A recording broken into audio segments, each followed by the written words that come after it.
3, 2, 1. We're not doing the supervillain shuffle! There's a quote from Caught Stealing. I'm Adam from Your Movie Sucks. This is Sardonicast. Damn, that was a good impression. I'm Alex from HE. Thanks. I'm going to say, Sir, Linkara has been hit. Remember that? Remember that moment?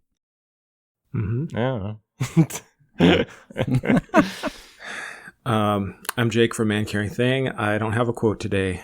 I don't think I deserve it. Oh, well, yeah. I'm here to tell you you do deserve it. Oh, that's sweet. You deserve everything coming to you. Oh, that's ominous. No, it's a good I mean, I didn't imply anything negative from that. I don't know what you're talking about. Well, what if it's bad stuff coming to me? I mean, Well, maybe don't have bad stuff coming to you then. okay. Okay? We live in a meritocracy. We sure do. If you have bad stuff coming to you, you fucked up at some point. That's on you. People want to be homeless, actually. That's a great point. Yeah. Wow, we're off on a great foot for the Taboli Flea episode. Yes. No, it's perfect. Things are moving. Episode 200 is coming up. It's close. Right? Only 2 more episodes until episode 200. 200. You know what that means. We have to have figured out the recommendation by the next episode so we can say it at the end. So, everybody listening here, if you're a patron, you're a member, you're hearing this early, you're going to get these instructions before other people. If you're listening to it public, on the public date, you only have 24 hours, okay? But everybody listen, we are doing episode 200 polls. There will be 2 films chosen that we talk about, and y'all get to decide both of them. So I figured out a way that YouTube members can also participate, and so it's going to go like this. I'm going to create the poll thread on Reddit that anyone can access. I'm going to do that, I guess, today, which is in the past. No matter when you're listening to it, it's already up, so you can check Reddit. And in that thread, everybody leaves suggestions for what movie they would like us to talk about. Don't be ridiculous. We're not going to do an 8-hour-long movie, okay? We get to veto it if you're being ridiculous. Mm-hmm. And then make sure there are no duplicates. So maybe Control F for your suggestion if you're like unsure if somebody else has already put it, because the way I'm going to count it, I'm just going to organize it by most upvoted, right? And then the top 4 of those in the subreddit will then go to the YouTube members poll, because there are only a maximum of 4 poll options for YouTube members, which I discovered doing a test. And then the YouTube members will decide that film. At the same time, there will also be, by the time you hear this, it should already exist, a poll thread in the Discord that only patrons can access. So if you have your Patreon account linked to your Discord, you should automatically get a role that allows you into the patron channel on the Discord. Basically the same way we've been doing the YMS watch-alongs polls for some time. I love how labyrinthine this process is. It's like the U.S. election system, you know. Like like Reddit is the electors and everything. Like it's very complicated, and I appreciate that, because I feel like it's going to result in the dumbest choices ever. I mean, I really feel bad for the people recommending. Yeah, I'm getting scared. It's not that complicated. It's not that complicated. If you're a member, then it's Reddit, then members. Okay. If you're a patron, then it's Discord, then Patreon. And if you don't want to, if you don't want to even type a suggestion and you only want to vote on the top answers that other people typed, you don't have to do anything except just vote on the poll when the poll exists either in the community tab on YouTube or in the Patreon, like you'll get an email or whatever on Patreon. Everyone gets to have a say. Everyone gets involved. Anyway, kind of. Sort of. So I hadn't figured out how to incorporate the website members. Oh. And so if, let's say, we talk to the website guy and they're like, We have a website guy? we have a website guy. We have a website guy. Nice. Let's say we talk to them and they're like, oh, it's easy. Here's how you do it. Then we will give our website members a freebie at one point in the future, but we're not going to do 3 movies on episode 200 anyway. So sorry for now. Anyway, let me just finish explaining this so that people know how this works. Very simple. Okay. Be lucky that I'm organized, okay? I am very grateful you're doing this. Yeah, you're welcome. I would Same. You're welcome. I'd ask people to mail things in physically. I had to figure this shit out, okay? I have this figured out. Don't worry. I've got it under control. So if you're a patron and you want to be suggesting the initial films from scratch, do that in the Discord. The thread's already up. If you're listening to this publicly and you're not a member or a patron, you have 24 hours since this video is published. You have just this day on September 15th. Close. Right? Yeah, that's when it's published. Mm-hmm. To join either as a member or as a patron, you'll still get access. Patron, you can access the Discord. Members, it doesn't really matter because the Reddit's public. There's nothing linking YouTube members to Reddit. Anyway, you have 24 hours to do that. On September 16th, on Tuesday, September 16th, the top results from both the Discord and the Reddit will be moved into their final poll place. So on the Patreon, we're taking it from the Discord. On the Reddit, on the members, we're taking it from the Reddit. On the members, there's only 4. On Patreon, there might be 10 or something. And there will be 24 hours where you can vote, okay? So September 16th, Tuesday, September 16th, you have 24 hours to vote on that shit. And then we will be reviewing the top 2 movies from each of those platforms. Or sorry, the top 1 from each. So 1 from members on YouTube and 1 from Patreon. And those are the 2 films that we will talk about on episode 200. And we will announce them at the end of episode 199. You are free to communicate and coordinate. So if, let's say, the people on Reddit are like, well, what types of movies are at the top of the Discord thing right now, you can let them know. If you want to coordinate, like, oh, we should have 1 serious good movie and 1 funny meme movie or whatever, feel free to do that. They're not capable of planning that. Come on. No, people are, communities can be organized. They're going to rig the polls, man. You underestimate the amount of autism in our fan base. Okay? I trust them to be able to do shit. I want to mention one more thing because this is very important.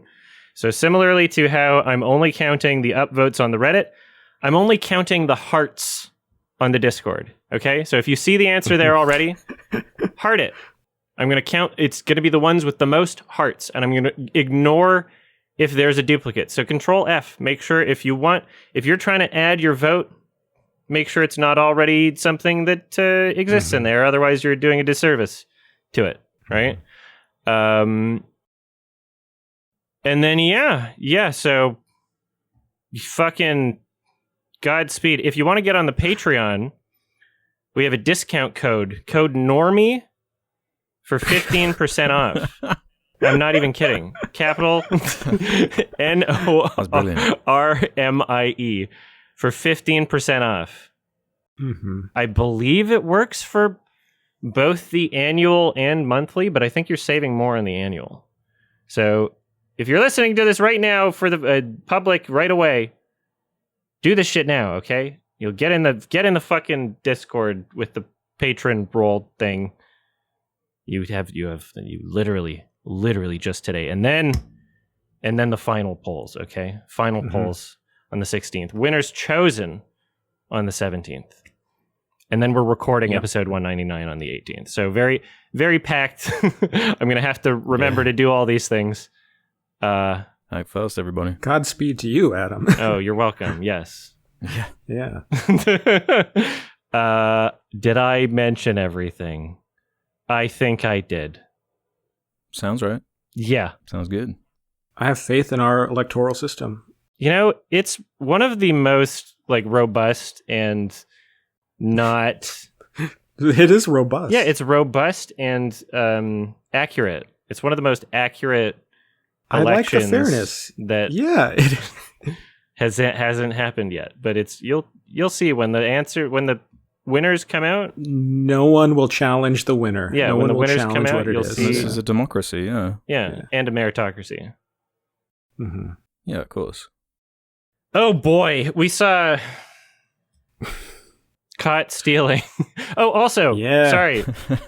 I do want to stress the likelihood of, let's say, Alex and I doing a like stream watch along to one of the movies is higher if there's a meme type unserious movie for that, because if it is a serious movie, then we're probably not going to do it in that like we're not going to do Schindler's List live stream watch along, right? Yeah, Yeah. give us one meme. You know, it was good last time, SpongeBob and Possession. Yeah, if there's a tiebreaker, there's three hosts easy we can vote, you know. So, yeah. All right, Yeah. caught stealing. That was that was a long time to explain. I'm so sorry. You got there in the end. They don't call me thoroughbred for nothing. All right, That's the caught price stealing. we pay for good elections. All right, caught stealing. Who goes first? What about you, Darren Aronofsky, who's been silent this entire time? Darren's back. Oh, I forgot he used to be on the podcast. Thank you. I don't know if you saw the ads for this movie, but I kept seeing them the last few months when I was going to the cinema, and I thought it looked pretty bad, actually. Yeah, yeah, me I too. thought it was like, what? What are they going for with this? This doesn't look like anything else in his filmography, which isn't inherently bad, but this seemed like quite a swing in a different direction to what we're used to from him, especially from a comedic angle. It looked more like a Guy Ritchie project, just with Aronofsky's name on it. I was quite surprised, actually, by how it came together. This is probably in my top 10 of the year so far. Whoa.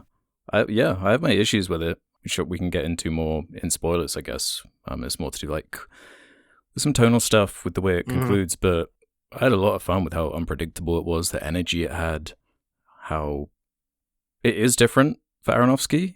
It is probably his most light-hearted film, and that's not to say there isn't some misery in there, because there certainly is, but I thought this was surprisingly good. Okay. Jake. Yeah, so I'm less hot on the movie. I did think it was enjoyable and well done, and our viewers on Woman Carrying Man were roasting me because Nadia really liked it and I kind of didn't love it. But I'm still giving it a pretty. I'm not going to rate it now because I know that it is against the rules to give my rating early. For fair and free elections. But let's just say it is in the normie masterpiece realm of scores. Okay, weird. Yeah, affectionately. As in, you would call it a normie masterpiece? I don't even know what this means. It's like woke. I just don't even know what normal masterpiece means anymore. Oh, dude, we've ruined it in a very short amount of I time. know, it's over. Ruined. But actually, it's great. Still, it's great. No, I'm gonna keep using it. You know, this is kind of an interesting film because it is like it feels like a throwback to like post Tarantino 90s. Like lighthearted, irreverent crime films, which is a genre I like, but there were a lot of bad ones made, and I've seen a lot of annoying ones, and the tone is hard to capture, and I don't think that Aronofsky necessarily captures the tone perfectly. It did feel like it was swinging from high drama and tragedy and like horrific like violence to like, oh, this is a cute cat. It's like funny cat jokes. There was one particular moment in the movie that we can get into in spoilers that I thought was kind of egregious and was like, why? Sure, it just felt like unnecessary. And that kind of turned me off from the plot in general. And overall, I wish it was a little more, a little less tidy, especially since it's evoking like a punk and,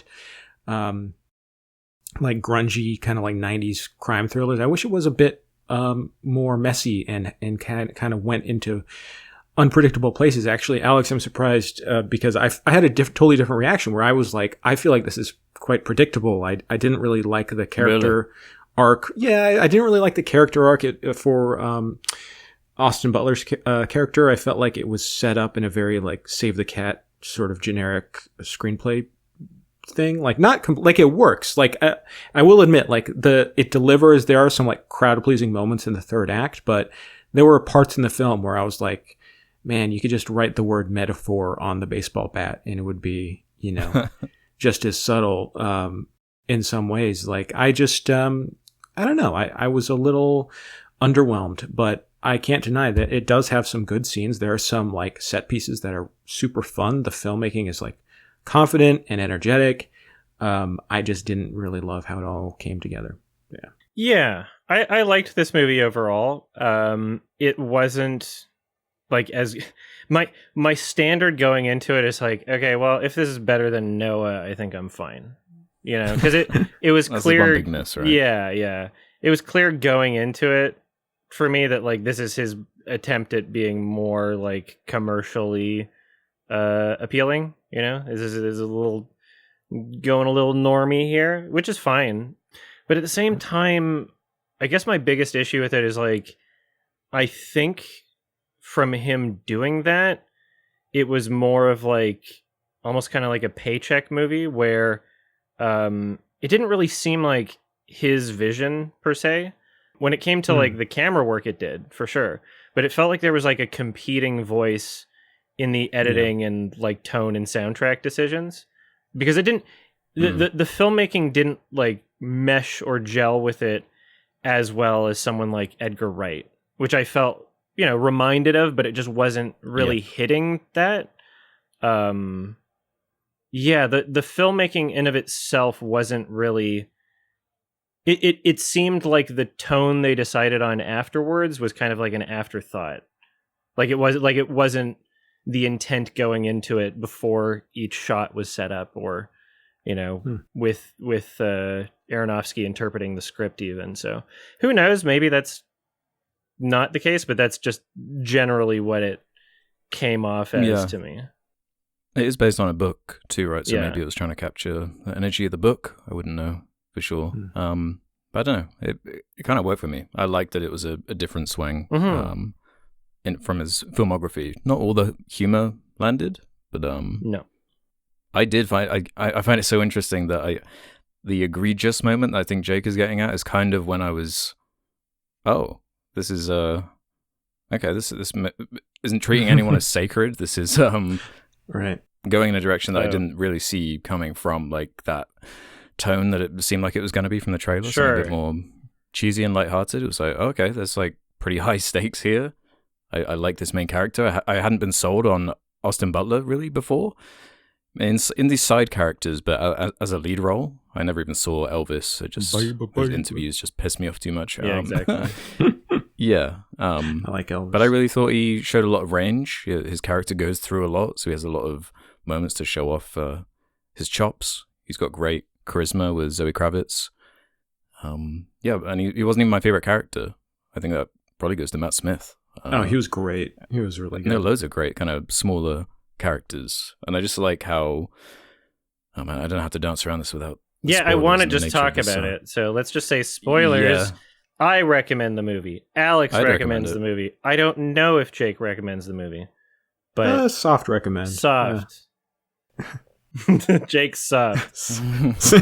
But we're going in. All right, spoiler time. All right.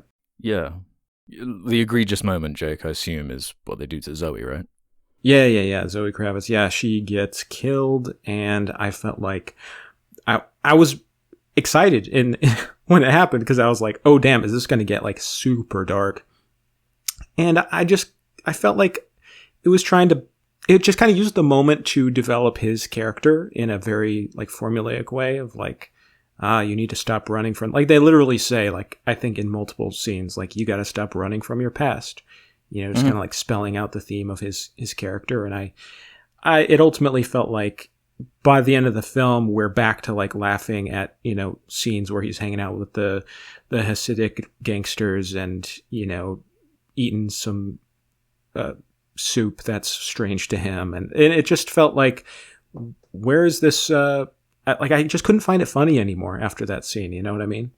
Interesting. Right. Yeah, but that's my biggest issue with the way it concludes. More so, like him getting their happy ending on the beach with the cat seems too clean, almost, for how much violence and misery it took to get there. Even though I like the character, I like the addiction stuff with him. I like all the baseball stuff on its face, the way it's integrated into the film. When he gets injured and it looks like they're stitching on a baseball and all this kind of stuff with so much like visual intent. I love that. Yeah. Even though, I just don't care about baseball at all. So the fact that worked for me was quite interesting. But yeah, that conclusion I didn't love, but I kind of like how we got there. I was kind of compelled by the way it was swinging from, oh, that's like genuinely horrifying, to then Matt Smith getting hit in the head with a baseball bat and this like lump going over his head, and the way he's acting was working for me. And the Jewish characters, but I also found it unpredictable. Like Bad Bunny just showing up and also just being killed like really quickly. Twists and turns. It felt like quite reminiscent of like a Fargo or Big Lebowski. There's a lot of Coen brothers in there, I think. With the crime, double, triple crossing stuff. Yeah, I dug it. Yeah, it's interesting. I kind of I agree and disagree simultaneously. Like I'm somewhere in the middle here, because I also felt that moment. I don't know if I would call it like egregious, but I would call it poorly handled, at least for my taste, because there is an implication of like, oh shit, this is a serious moment for sure. But like, it's an escalation, yeah. Yeah, but there's like zero time spent with the character like grieving in any way, and so it's just he's just kind of like moving on, and maybe they play it as part of the joke. Like Regina King just seems like completely not empathizing, like just very kind of rudely being procedural and asking him more detective questions and stuff. But like, yeah, I don't. Sure, like she's uncaring, but like even after, it still feels like there's no real moments where he actually misses his girlfriend. It just kind of feels like he repeats the information that the stakes are raised, basically. Like, so like, it's not that I wasn't able to find things funny after that point. I think it was like the opposite. Is just I could never find it with the seriousness that it was implying.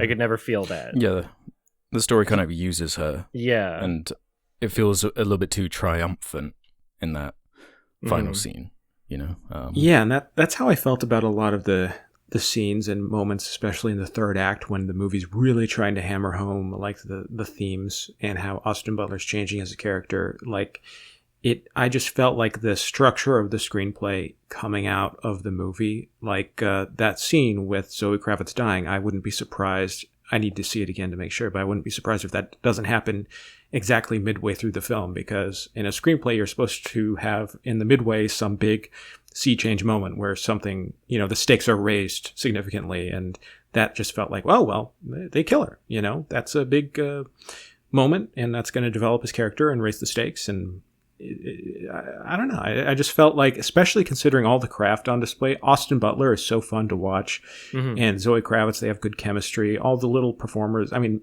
Matt Smith is just fantastic. I wish he was in a lot more of the movie. So much fun. Oh yeah. I just kind of wish it took a little bit. It took some risks. That's all I ask. It's funny. I didn't even think about who that was, and now you say Matt Smith, and all I can think of is fucking Morbius. Like, oh yeah, Morbius. Have sex. Morbius. Yeah. Boop my pants and then have sex. But I don't know, it's so short though. Like it's only an hour 47. Yeah, it didn't feel it moved so quick. And it just felt like he was so constantly in danger and had such little agency. Like a very like Cohen's wrong place, wrong time. Yeah. Just messy maelstrom that it felt like to me. He almost didn't have time to even think about the Kravitz thing, which is why I wish maybe there was something towards the end that wasn't didn't have that triumphant feeling.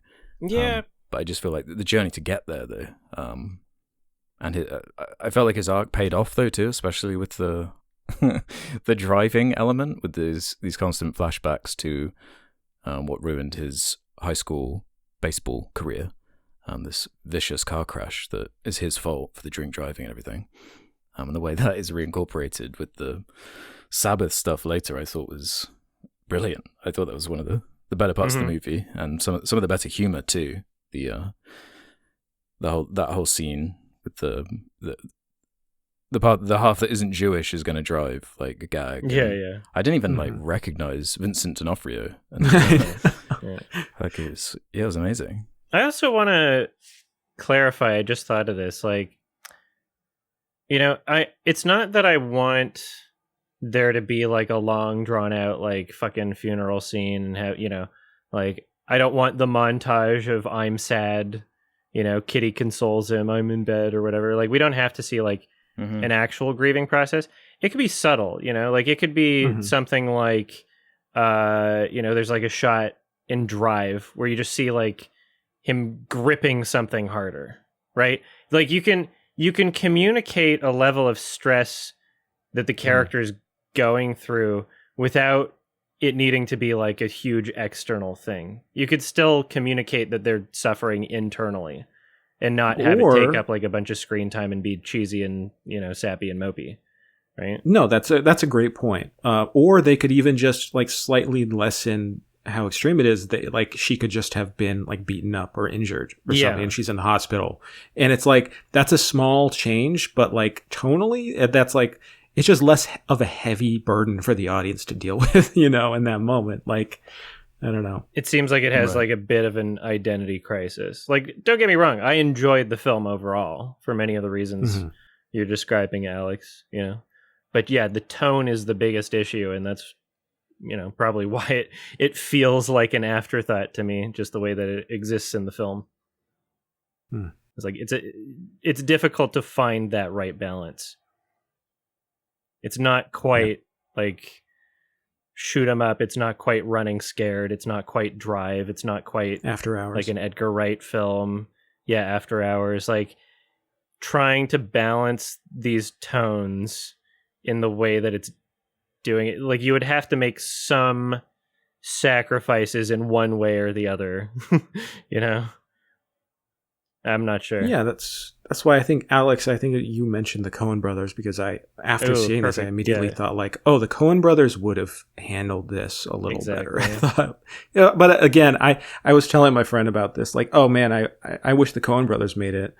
And they're like, yeah, well, I wish Christ resurrected me. It's just like, of course you want, like, of course the Coen brothers would do a better job. They're the Coen brothers. But that's too easy. They can make anything better. Yeah.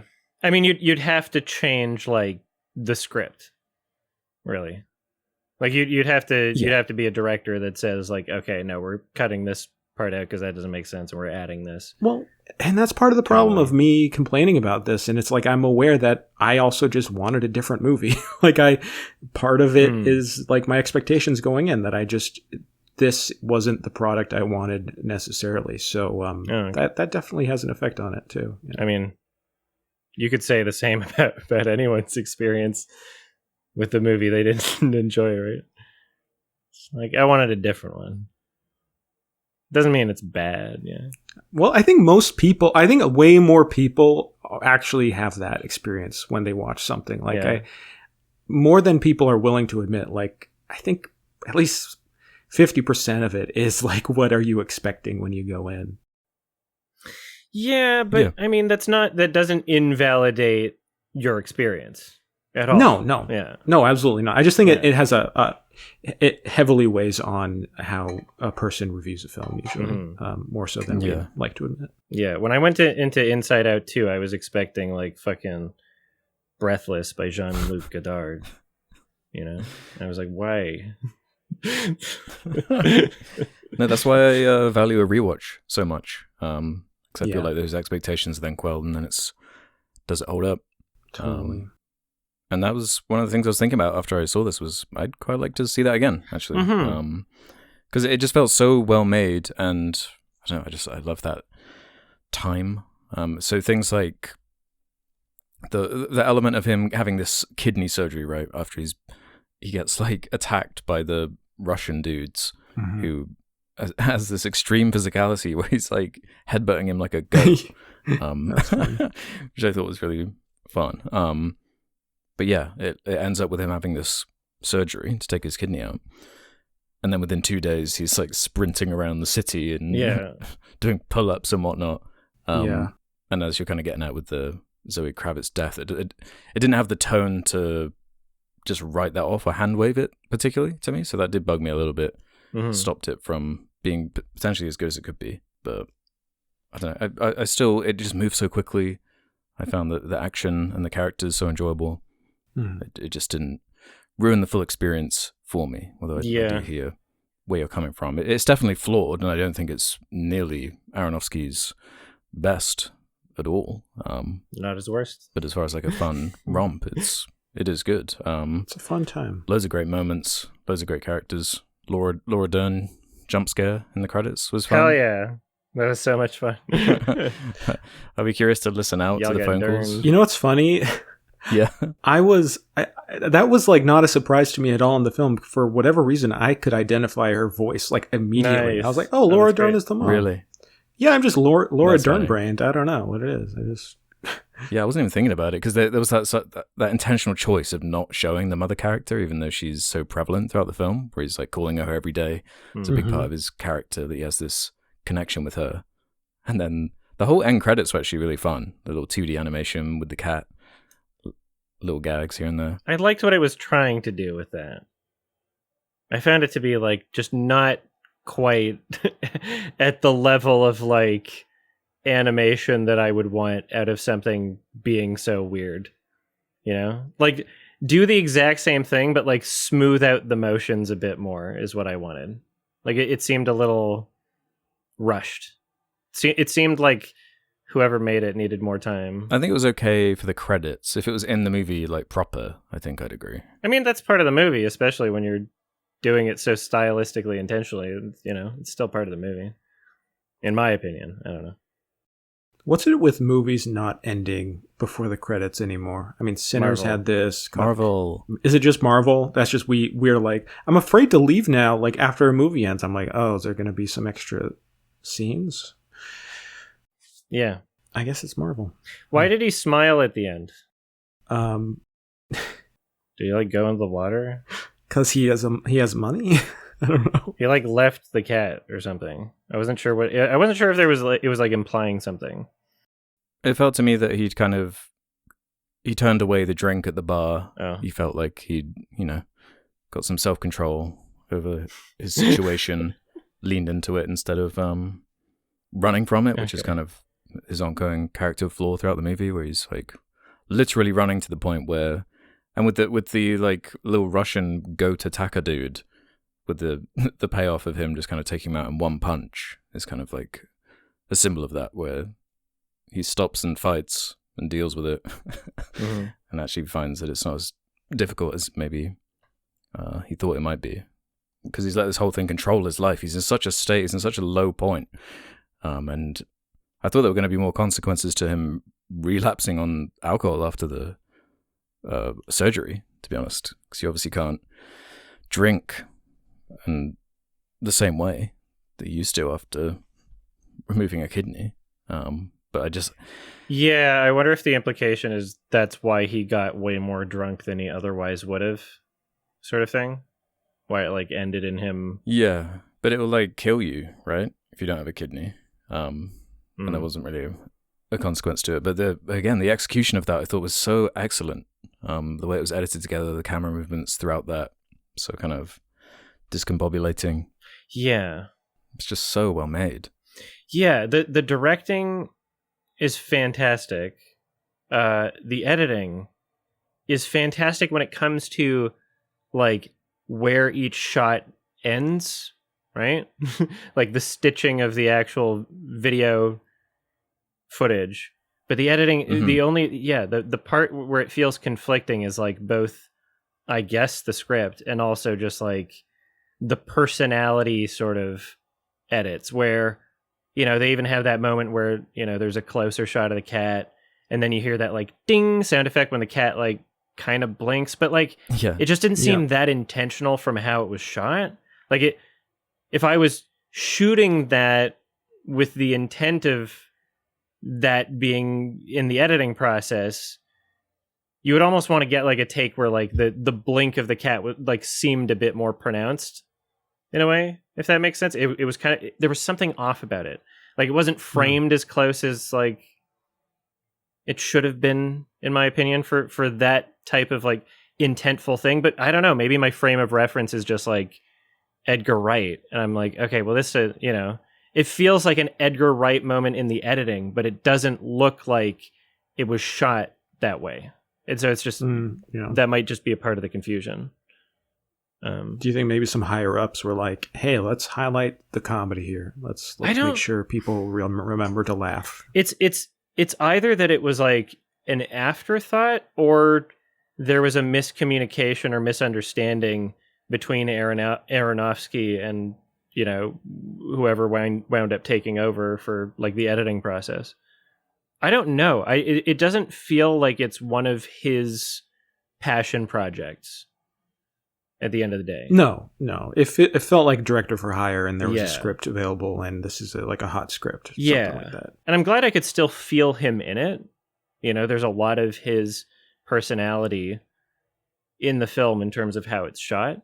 And I also love that, at the end of the day, it's successfully an R-rated action movie. I never felt like, it's fucking PG-13 nonsense, where it's just only boring. Well, that's why people should see it. Like more movies like this need to be in theaters, mid-budget, like just genre stuff. Like just go check it out. Yeah. Were there many people in your guys' screenings? Because it was pretty dead for mine. I saw it like on the weekend. It's the first weekend it's out, and it just felt like, what was it? Was it advertising? Was it? I don't know, because it's got like some big names in here, and it's a pretty modest budget too. It's about 40 million or so. But it's not really doing it so far. Yeah, I did like a Saturday 2 p.m. show. The theater was like half full, so there were people. Right. Less than half full, but there were some people. But yeah, it doesn't look like it's going to be making a ton of money.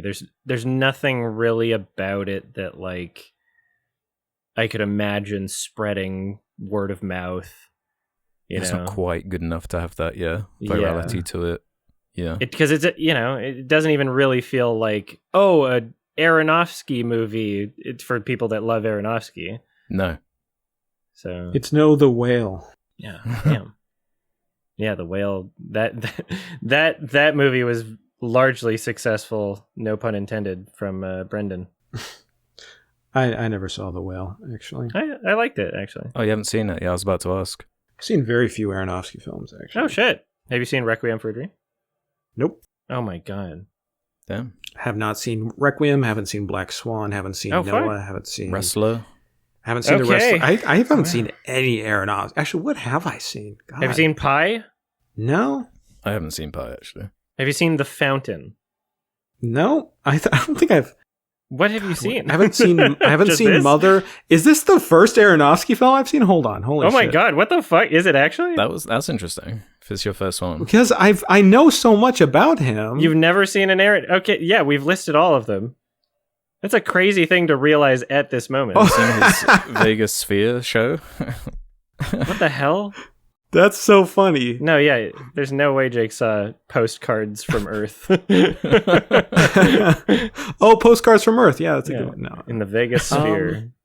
No, that's hilarious. Yeah, my first Aronofsky. There you go. Holy shit, what the hell did we do? Didn't you suggest we see this in theaters? Yeah. So what? What about it? I love that. I'm aware of the culture. Yeah. Interesting. Okay, cool. All right, well, I would love to talk about Requiem at some point, so if somebody else doesn't recommend it soon, I think I might. He's good at making movies that I only want to watch once. Oh, no. I want to watch Requiem like every day. But I'm weird in the brain, so. How do we feel about Mother? How is Mother in the memory. I loved it. You might Very creative. hate it because the symbolism's like too obvious. Okay. Like that's maybe my biggest issue with it is like the interpretation is just like, oh yeah, this is this, like very clearly the entire movie. But I mean, in terms, like, you know, as a anxiety, like nightmare logic movie, it works out really well. And I think more people would have liked it if Jennifer Lawrence wasn't in it, but less people would have seen it. Yeah. Mm-hmm. Interesting. Yeah. I agree.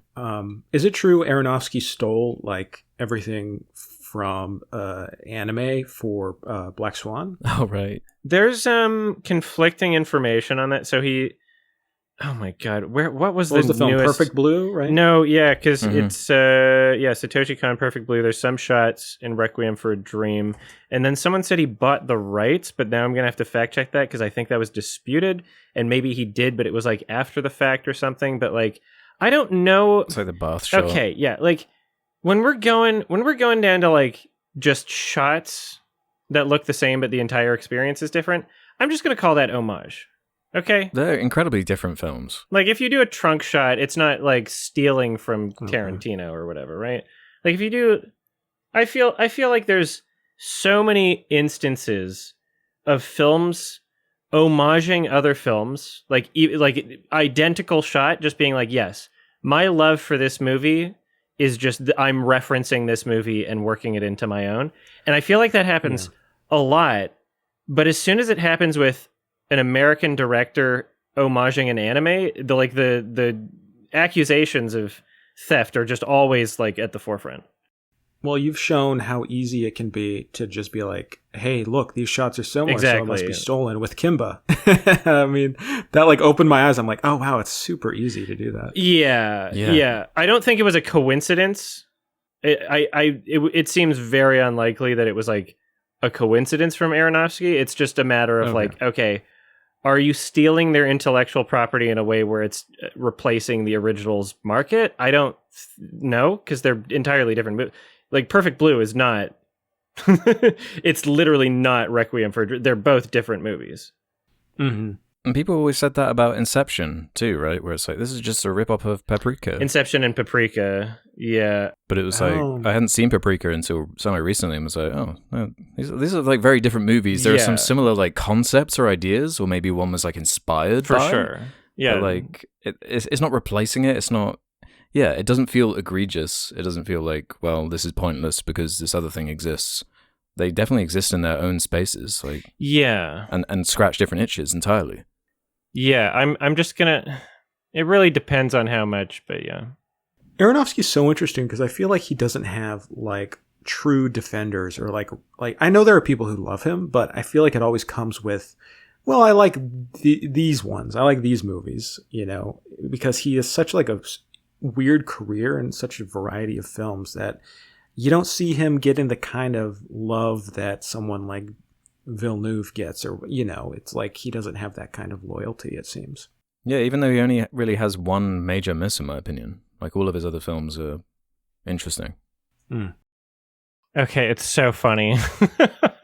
I rephrased my Google search, got two different AI overviews that are like entirely contradictory, just depending on how I phrase. Just a direct yes or a direct no, depending on how I phrase the question. Just a complete contradictory. Anyway, without spending an hour fucking doing research into this, my best assessment currently of what happened with Aronofsky and Perfect Blue, he was rumored to have purchased the rights to remake it. And so people were saying that was a defense for him using, what, 2 shots? 3? Maybe? I think there might be one in Black Swan also. In his films, just like specific, I don't know, like kind of visual almost motifs. Anyway, turns out that attempt to acquire the rights never went through. So he didn't own the rights, but I'm just basing this off of like random things that I'm not like actually digging into. I don't have the primary source for any of these things, so who knows? at the end of the day, viewers, tell us. Yeah, what is the deal? At the end of the day, no, don't trust the fucking viewers. They're the same. In the comments, I will blindly listen to whoever has the top info. Viewers, give us a fucking primary source, and I'll believe the primary source. Don't believe viewers. Jesus Christ. Don't believe any of these people. No. Viewers do research for us for free. No, people don't know how to... it's such a basic fucking thing.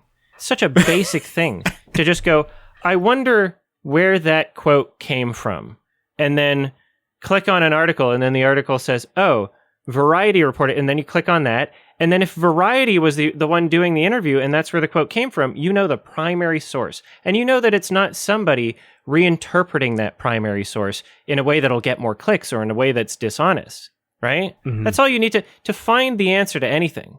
Just find the primary source. If there is no primary source, it might have been made the fuck up by somebody on YouTube or Reddit, right? It's really that simple. It's not complicated. It's not even hard. I'm guessing the majority of our audience is American, so I feel like this is falling on deaf ears right now. It's just everybody on the, like, I'm so sick of, like, Grok, is this true? Like, is it? Fuck, Grok, is it? I don't understand. It's not a difficult thing. It's not that hard. It takes like a minute. We have the like easiest tools to information we've ever had in human history to find information, and we're doing the opposite. We're like, oh, can you please confirm my bias? Actually, man, I feel for you. Fuck everything. Sorry, this is a different subject. Yeah. Aronofsky.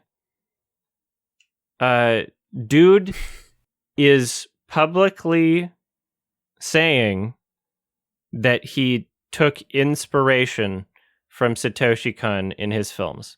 So I don't know how to call that anything other than an homage, because he's literally saying, like, yes, he inspired parts of my films. Yeah. So anyway, but that's like every movie ever made is going to have a list of inspirations that they want to channel. Exactly. You know, there are levels to it. If it's, you know, the Rock's skyscraper. Whoa! That was horrible, dude. Fucking hell. We need to have like an actual brainstorming session on how to make that script a reality. Yeah, maybe not. But fucking hell. Yeah, skyscraper being like Die Hard, you know, it's not like that's like obvious. It's on his face. Or like Suicide Squad 2016, just being a blatant Guardians of the Galaxy, right? Something like that. I completely lost my train of thought after fucking. Oh, it's okay. Wait, what did you say? I'm so lost. He said Sky, and he forgot the SC after, and decided to continue the. Yeah, my misspeaking has just been like crazy. Oh. Yeah. Oh, I see. Okay. Oh my god. So like a really interesting title. Yeah, interesting. Yeah. Okay. That's the word for it. I want to pitch that to Warner Brothers. Yeah, I'll leave that to you. Well, the Rock, he's getting rave reviews right now from Venice. Oh my god, it could be a porn parody. Replace The Rock with the cock. I mean, you got Skinny Rock now too. Skinny Rock. Everyone loves Skinny Rock, and he has glasses now. He's smart. Is he Rock. skinny? It's not skinny. No, he's still huge. Just not as roided. Comparatively, he looks like a regular human kind of now. No, I don't think he will ever again. I think he just trimmed down a little bit. And have you not seen the pictures? He looks like, you don't look like you're gonna pop, you know? He looks like Professor Hulk in the comics, you know, like after the Hulk like wears glasses, right? Right. Isn't that weird? You know, but I heard Smashing Machine is really good. I'm looking forward to that. Yeah, let's track him up. I'll be seeing it in a week or less. Jealous. Can you like FaceTime me while you watch it? Oh, sure, just watch it with you. No, yeah. Okay, cool. I'll bring in like a stream setup. Yeah. Like a big portable battery and like a selfie stick. Yeah. Yeah. Bring a generator in case you need extra power. Just really noisy. Mm-hmm. Yeah. No, they know who I am, so it'll be fine. Okay, cool. Yeah. The Rock, we're tight, so. Mm-hmm. Do we have anything else to say about The Rock or caught stealing? Darren Aronofsky or caught stealing? Yeah, I mean, I give it I was thinking like either high 6 or a low 7. I think I'll be nice today. I think I'll give it a low 7 out of 10. And you know what they say about low 7 out of 10s? That's normie masterpiece. that they're closer to a 6 than an 8. Oh, right. Right, okay. Yeah, You say that. it's just a solid 7 for me, 3.5 star. Cool. It kind of is mostly interesting to me with the other Aronofsky films in mind, just as far as where it sits in his filmography. But there's just so much intent to the execution. I would happily watch this again. Cool. I can't believe I'm being the negative one today. Wow. I'm giving this one a solid 6 out of 10. 6 out of 10. Neither closer to a 5 nor an 8. Purely in the middle. Perfect 6. There we go. Well, it wouldn't be close to an 8. It would be close to a 7, right? Well, okay, yeah, that's fine. I'm not thinking straight. That's okay. Me neither. I'm never going to think about Skyscraper ever again the same way. Jesus Christ. We all had to watch this fucking 3.5 hour long film. Yeah, I'm going to blame the critic for that one. Yes, blame the critic. Thank you. I know who I'm blaming. All right. I recommended a movie last week, and it wasn't a spite recommendation, but Yeah, it was. but Sure. Mm-hmm. I suffered because What the fuck, man? I didn't know there was going to be so much Star Wars in it. Yeah, I was thinking about that. It was like an unintentional spite to yourself. Oh, dude, yeah, like this, it's perfect. What is it called? Schadenfreude. So Yeah. as soon as we got the rec, though, as soon as people saw it, people were saying we had to watch the trilogy. Okay, And I'm like, yeah. wait, there's other ones? Did you guys watch other films? Because I only watched... Fuck no. I did. Okay, of For course. no good reason. So, okay, it's so weird. So I was doing a stream with my friend LW, and lately we've been, even though the premise is, we might do a video game. Lately we've been like, I don't know, we'll watch some TV show or whatever on stream.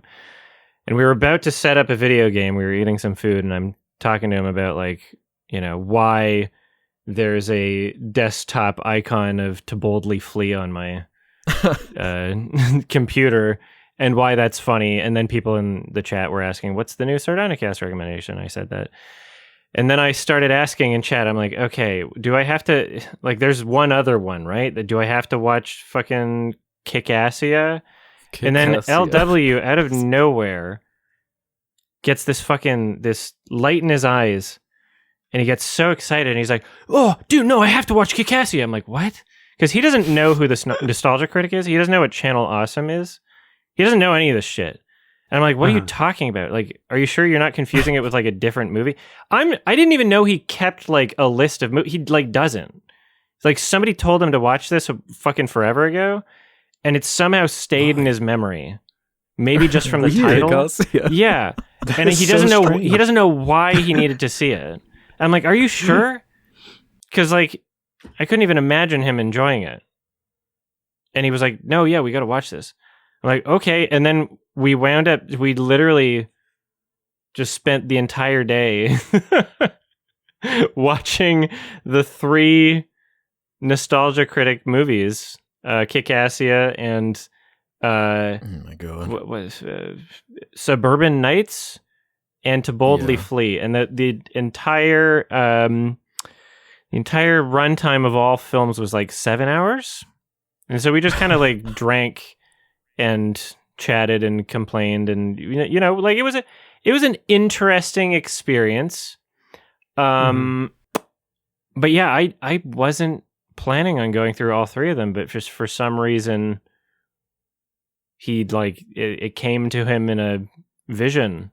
Called out to you, yeah. That was just so weird. That's great. There's zero other people on the planet that would have happened. There's nobody else would have been like, oh yeah, I want to watch Kick-Assia with you. And who made that? Who was the director of that film? I have no idea.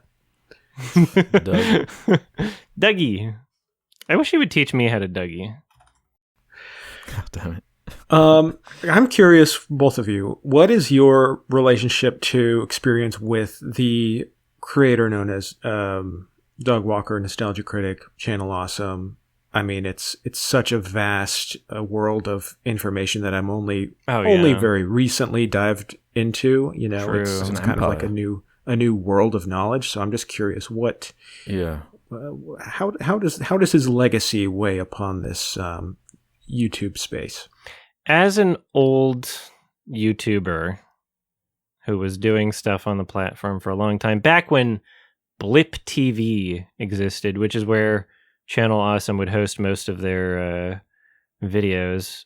This basically, yeah, he would be cross posting on YouTube, and basically the algorithm of YouTube would then traffic people over to his website, Channel Awesome website, where it would be him, and then like 6 other characters that were also him but in a slightly different costume, Right. and then like a dozen other internet reviewers, plus maybe more, like probably like 30 over time. 30 other critics that were all just clones of him, in some fashion or another.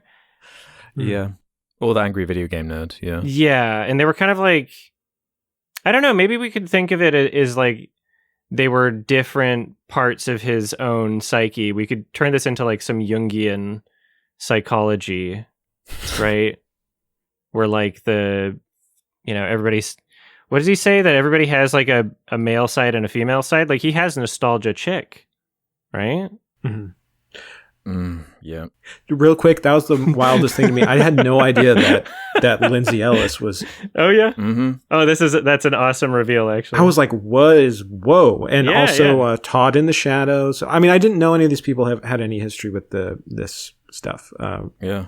That's all kind of hidden. Yeah, like if you were a reviewer doing YouTube stuff back in the day, like a lot of people were trying to get on his site just because it was like the reviewing community. You know, people would apply to be like, I want to be one of the Channel Awesomes. And then like, Right. I have no idea how the structure and payment, or overall contracts or NDAs, or like, I don't know what was involved in that. All of that. There was like a big, what was it? What did they call them being canceled? Like cancel the channel or something? I don't remember. Change the channel. Yeah. People were calling them out. And there was like a bunch of documents about like mistreating workers and bad filming practices and not paying money and safety concerns, and then like maybe sexual stuff. I dove into that a little bit. Yeah. Yeah. I'm not a person that goes into those things and deep dives on them, really. When there's too many words, I go, bye-bye, I'm sleeping. So I'm not going to state anything in those as fact because I don't know even what the content of all of those things are. It just seems, generally there was some issue with how things were being managed and structured, which when I heard about it kind of did not surprise me at all, because at the end of the day, this is a company, but it's literally just like, some random people found success on the internet and decided to make a company, but no like real experience in managing a company. And so these things happen. Right. You see it sometimes in the furry Right. community of like, someone just gets popular making fursuits or whatever, and there's like, oh, you have no idea how to fucking manage a business because you kind of just got lucky and fell into this sort of thing, right? From what I saw, because I didn't have a lot of time this week to like get into it, but I did I watched some videos about it and everything. But from like what I saw, it was, like you said, Adam, like a really bad like management system. But I think the most egregious accusations were about allowing sexual harassment to go on without intervening, that sort of thing. There was like no HR department, probably. Right. Or if there was, it was like very... Well, there was. They didn't listen to her. Oh, really? I didn't even know. Damn, that sucks. Instead of watching Kick-Ass here, right, I watched this June the King, like 2-hour long Channel Awesome lore video. Thank you. Yeah, please. Oh, wow. So it's all like kind of fresh in my mind now. Hell yeah. Because I was kind of there from the beginning. I'd forgotten or didn't even know that Doug Walker, when he was early YouTube, made those 5-second film videos, Yeah. which I remember watching when they were being released and enjoying those. Interesting. But that started this whole war with him and copyright stuff. It's been a big thing with him for a long time, and it's a big part of To Boldly Flee, even the Stop Online Privacy Act and all of this stuff. He kept making these 5-second film channels, and YouTube would just take them down, and that's partially why he made his own website, was from the copyright issues he was having on YouTube. So yeah, he created his own network, his own private website in order to kind of skirt around that, because the landscape's so different today. Like, everyone's using movie clips everywhere. Some studios are worse than others, but it was kind of a new thing back then. It was testing new waters. He was really passionate about that kind of stuff. I was just going to mention my first review that I posted on YouTube got copyright claimed by Lionsgate, and at that point in time in 2010, there literally was no like dispute appeals process that I could use. It was literally just like, oh, your video got taken down, and then I had to like find the email of someone at Lionsgate, and that's how I got the video back up, is by like contacting people independently, completely off platform, with no help from YouTube in terms of how to contact them. Right. Well, yeah. Ironically enough, and correct me if I'm wrong, Adam, but you remember the Where's the Fair Use thing in like 2016? Was that the first time we were ever in a call together? You and I? I think it might have been. In an audio call together? Probably, yeah, maybe, yeah. Do you remember that? It was Doug Walker, his brother, and us two. And it was to do with the 2016 Where's the Fair Use campaign. So that was making me laugh too, because that comes up in that June the King video. Like, we both mentioned it. Nice. Like, we're famous. Weird to be like loosely connected. You guys are part of the lore. Yeah. And Matt, you said law is the word, because like once this began, this film, I was like, what the fuck is going on? Because I didn't watch like the Nostalgia Critic really, not even knowing the critic, not knowing like the 30 plus side characters. It's like, what? And every other line is an in-joke as well. So it's like, what? Yeah. What are you talking about? Like, I have no clue what is going on. And you mentioned that drama, but there are so many. It's like you need a 2-hour-long video to explain it. Like, there's so much drama with the Channel Awesome stuff. It's just never ending. And it's somehow kind of, I guess, been forgotten, because I guess he was on Smiling Friends, so that that evens it out. Yeah, he seems to be having like a rehabilitation, like reputationally. Like, I watched like Folding Ideas did a video about the Wall video that hell yeah, I love that video parody. There's been like lots of stuff dissecting his work, blah blah blah, but also there's also been, from what I've seen, like resurgence of, or at least like a nostalgic appreciation for like what he did and what his what he kind of pioneered, I guess, on the internet. He is the nostalgia. And, like, even you talking about a castration movie, like didn't the director say he was an inspiration? Yeah. She said that's why we're talking about this, right? That's literally why. So shout out to Louise Ward. Castration movie Anthology 1 is it's only a few dollars on Gumroad right now. You should buy it. It's great. It's 4.5 hours long. It's awesome. 4chan culture, transness. There you go. Nice. Yeah, so that's why we're watching it. It's because she said that part 2 is inspired by To Boldly Flee. And so I'm like, well, I gotta... Yeah. I'm so curious. Guess now's the time. And let's be honest, it was going to get recommended on the podcast at some point. Oh, yeah. One of us was going to do it. Someone else was going to, vote it for episode 200. We were going to have to talk about it at some point. Everybody's been wanting us to, for some reason. I think because it's less about the film and more about the conversation of like Doug Walker and the Channel Awesome stuff, which people can't get enough of. Like, when the Wall review came out, anybody that made a video on it, like, guaranteed million views. Yeah. Like people were like, hell yeah, let's shit on Doug or whatever. I don't know. I think he's in such a weird position where, to me, I just kind of see him as like the Garfield of YouTube, where you can look at him and be like, oh wow, I guess people found this funny at one point. Not a lot of people seem to now, but maybe some do, but you just don't know anybody who does. and it's still going, and the jokes aren't great, but it's existed for long enough and in our culture enough on YouTube that it's ripe for like parody and criticism and like ironic sort of humor. You know, people will make memes like "No Nostalgia Critic November" or whatever, right? Like there are many weird sort of. He was on Only Plays as a guest the other day. Yeah. Yeah, he was on Only Plays. Yeah, like the dude's not disappearing because he's a very important figure in the early internet, YouTube film reviewer sphere, right? Like he, as much as anybody can criticize him, he's very much like pioneered a space that all of us enjoy to this day. Yeah, right? It's crucial to that.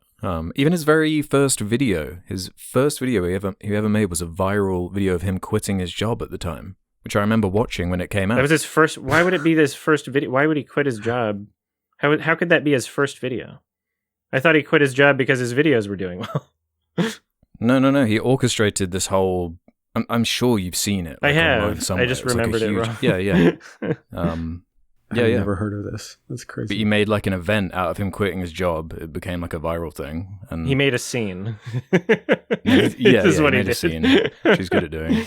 And then did the 5-second videos and the Channel Awesome thing, and then that morphed. Well, is that guy with the glasses first? Yeah. Yeah. But he's always the figurehead. He was always like the top of it, the top of the pyramid.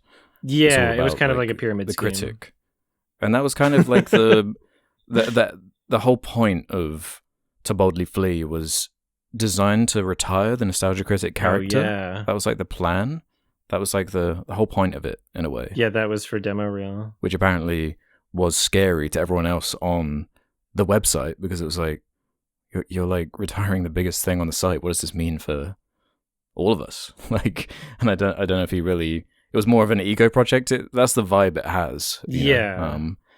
Where it wasn't really about the collaborative thing at a certain point, because shortly after, a few years passed, and when the drama you're talking about started coming out for the first time, all these different people that were ex-Channel Awesome were coming out with all these stories about these films and the way they're put together, and how none of them were paid for anything to do with it. They shot it in about a week, apparently. That's with insane. Days going from like 6 a.m. to like 2 a.m. on some of these days. Jesus. And like, yeah, the stuff with Lindsay Ellis, that weird scene. Oh my God. That she brought up. And there's just endless drama about it. This Spoonie is like a character. He has his own like separate hour-long documentary of like what happened with him. I didn't really know this dude either, but it's endless, like the amount of characters and people to pick at, and it's like a tapestry of just like bullshit. It's like fascinating to me, the meta stuff, but this is unwatchable. Like it's actually unbearable. This film, I've tried before. I've tried maybe about 3 or 4 times.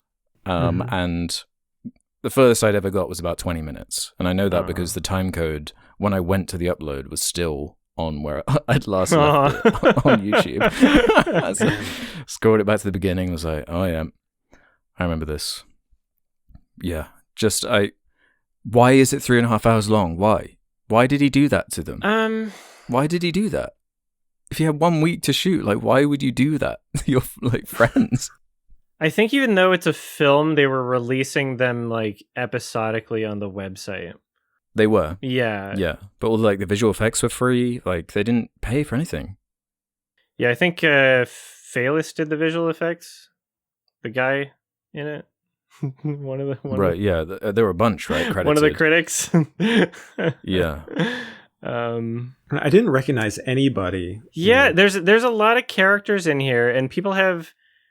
It's so interesting because like I was around at this point in time where they were all, at their prime or whatever, but I never was interested enough to be watching it. Like I knew of it. I think I liked one 5-second movies thing, but then like I don't know, checking out any of Nostalgia Critic's reviews, like I just found most of it to be summarizing a clip that you just saw.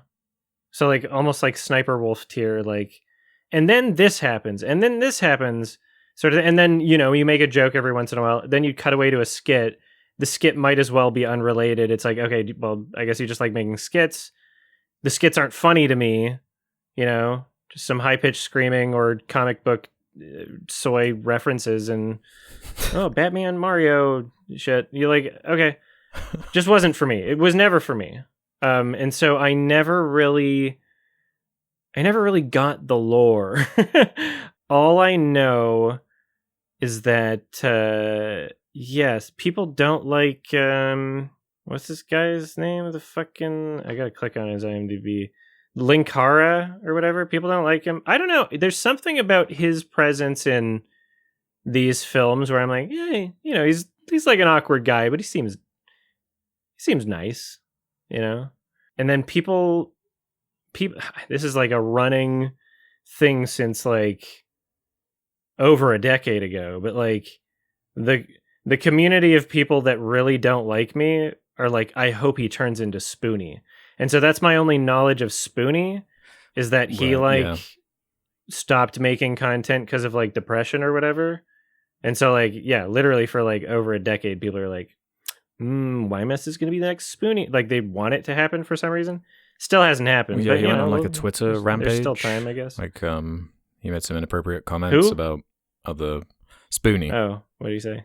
I think that was kind of the beginning of the end. He made a inappropriate joke about someone else on the channel, Awesome Crew or something. And just started splintering and doubling down and wound up leaving and somehow figured out how to get a successful Patreon, but then kind of stopped doing anything and promised to make a movie kind of like To Boldly Flee. It was like one of the stretch goals of his Patreon, and he like panicked and made a video saying, I don't really know what I'm going to do with this movie. Was this false advertising? And it just like spiraled from there. And that's another hour of lore. I've never heard of that person in my life. I have no idea who that is. Yeah, I hadn't either until I watched this video. Well, yeah, they're one of the guys. This is kind of like Synecdoche, New York, because every single one of these characters has their own. They're the main characters in their own stories, and we only get a small window into their lives, never really understanding them completely. No, you know what this is like? This is like jumping into Avengers Endgame without seeing a single previous Marvel movie, you know? That's exactly what I felt like. Well, I saw the other two, and it was just as confusing for me. Also, just like Synecdoche, New York, it is super meta. And oh yeah, he actually does have a Synecdoche, New York. I think you tweeted about that. Yeah. He like becomes like Charlie Kaufman at the end. Like, what has happened?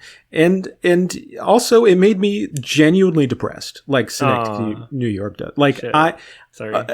Like it genuinely bummed me out. Like, I think I was like mildly depressed for a couple days because, like, trying to get through this. And it's not because it's like. It really wasn't that hard to get through. I'll be honest. I had to do 1.5 speed for certain parts of this movie because I oh no, perfect, yeah. It genuinely, like, I could not get through. And you know what? Queen. It actually got a lot better at 1.5 speed. I feel like the rhythm, the pacing. Sometimes it's what you need. It was like Looney Tunes a little bit more. Like, okay, I can get like the antic feel of like you're just trying all these jokes. It really worked a lot better at 1.5 speed. One time speed was unbearable and like glacially paced. But, you know, I think the reason why it put me into kind of a tailspin was it wasn't just the movie. It was learning all this lore and kind of learning about the process of what happened, and also like how unfortunate it turned out for so many of these creators and how bad it was working on this set and making this film. Because in some ways it is kind of remarkable that they turned out something of this quality at 3.5 hours long after shooting for 7 days. Like that just is insane. What do you mean of this quality? Like, it seems about what it would be. I mean that it's even coherent at all. Like the fact that is it? It's not coherent. What do you mean coherent? There's like musical sequences and special effects. Like there are scenes that it's saying. Like they put thought and deliberation into this, regardless, like half-assed. More so than the first two films. This was the right way to watch it for me. I appreciated To Boldly Flee much more than I would have if I didn't see the first two. Okay. That's interesting. Well, and I think that's part of what bummed me out so much was that, like, you feel this energy of like them wanting to do something good, like Doug Walker wanting to make something genuinely good and trying really hard. And this kind of like dividing point in like the early internet optimism of like, we can make anything, we can do what we want, we are the future. And also just the crushing reality of that not happening, that these people don't know what they're doing. They aren't professional. They don't have a professional back team. They don't know how to run a business. They don't, yada, yada, yada, yada. And all these people just trying to survive. And it's just like so crushingly sad too, because, I feel like anyone, look, we're all making stuff on the internet. Mm-hmm. We're all critiquing. We're all reviewing stuff.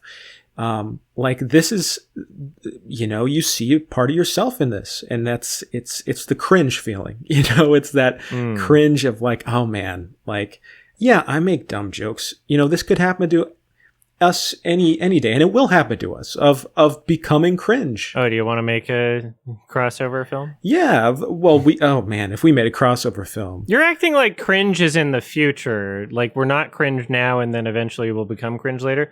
That, not never say never, but like the Channel Awesome crew is like they've gotten less cringe as they go along, but they're still cringe. Like this is their improvement. Well, there's being cringe, and then there's this, man. Like this is something else. But that's the thing. There's so much effort on display. That's why it hurts so bad, because we are all cringe. We all, to even post anything on the internet, embrace the cringe. To try to make a joke, you have to be cringe to put yourself out there. Oh, I'm not cringe. Oh, come on. You have to put yourself out there, like, and that's what hurts. And I remember, like, also too, I was very much of this mindset, probably very much like Doug Walker, when I was like in middle school and high school. Like I was constantly making shit I made ambitious, long movies with my friends, forcing them to, shoot with me, and I'd make them hot dogs. And I mean, I did this. I was this, in high school. Oh yeah. In high school. Yeah, right? Exactly. Yes. Exactly. Same. In high school. Junior high, high school. A lot of people discard that once they grow up. They go, okay, this is ridiculous. I'm not going to try to make a 3.5 hour movie off of a bunch of lore from a bunch of channels. Like it's stupid. But the fact that just seeing someone do it is kind of like, it's endearing. Like there's part of me that watching this, like this is kind of endearing, seeing people do it. If they were a little younger, it might be more endearing, but definitely, it's like a weird mixture of feelings, and it brought all of these emotions back from my youth. And I think a lot of people who watch this and cringe in horror, I think that's kind of like you're experiencing a genuine emotion. That's a genuine, like, useful reaction to a work of art. Like, true, actually, it's a struggle, but I had a profound experience that genuinely like upset me for a couple days. More or less than Funny Games. Oh damn! More than Funny Games. This hit me harder than Funny Games. Hell yeah! This is more depressing than this. This was more depressing than both of those films. I'm gonna say it, like, because like there's still more. Like, man, I don't even know how to talk about some of this stuff. Like the guy with the Wario hat. Like, do you even know what happened to him? I heard, there's so much sadness attached to this movie, and like drama and misery. Well, I hear what you're saying, and I feel that when I like watch an old Angry Joe review or something like that. The earnestness like shines through. But with this, you there is like a charming, like, oh, it's not that serious thing, like buried within here. If it wasn't 3.5 hours long, exactly. Exactly. Jake, did you hear about what happened to Wario? No. Well, he allegedly got accused of skyscraping someone. Oh Jesus! Yeah. Okay. But he also ended his own life too. Yeah. I think there's so much lore. Like I literally had to stop because I was kind of spiraling. I was like, I don't want to really learn any more about this. Like it is genuinely. It is. I feel like I'm spiraling. Like I had an experience when I was younger. I think I did watch Doug Walker a couple times. Like I remember vividly, like in elementary school or early high school, watching one of his reviews and being like, I don't feel good. I'm not going to watch any more of this man's videos. Like, I genuinely had like a conscious, like, visceral reaction to watching him do like some review of like the Cat in the Hat and being like, no, I'm not. I can't do this. I'm not going to watch any more of it. Yeah. I don't know. It's wild. Yeah, he's I watch this knowing that there are films with like lower budgets and like worse cameras that are like way better, you know? And just like that's part of it to me.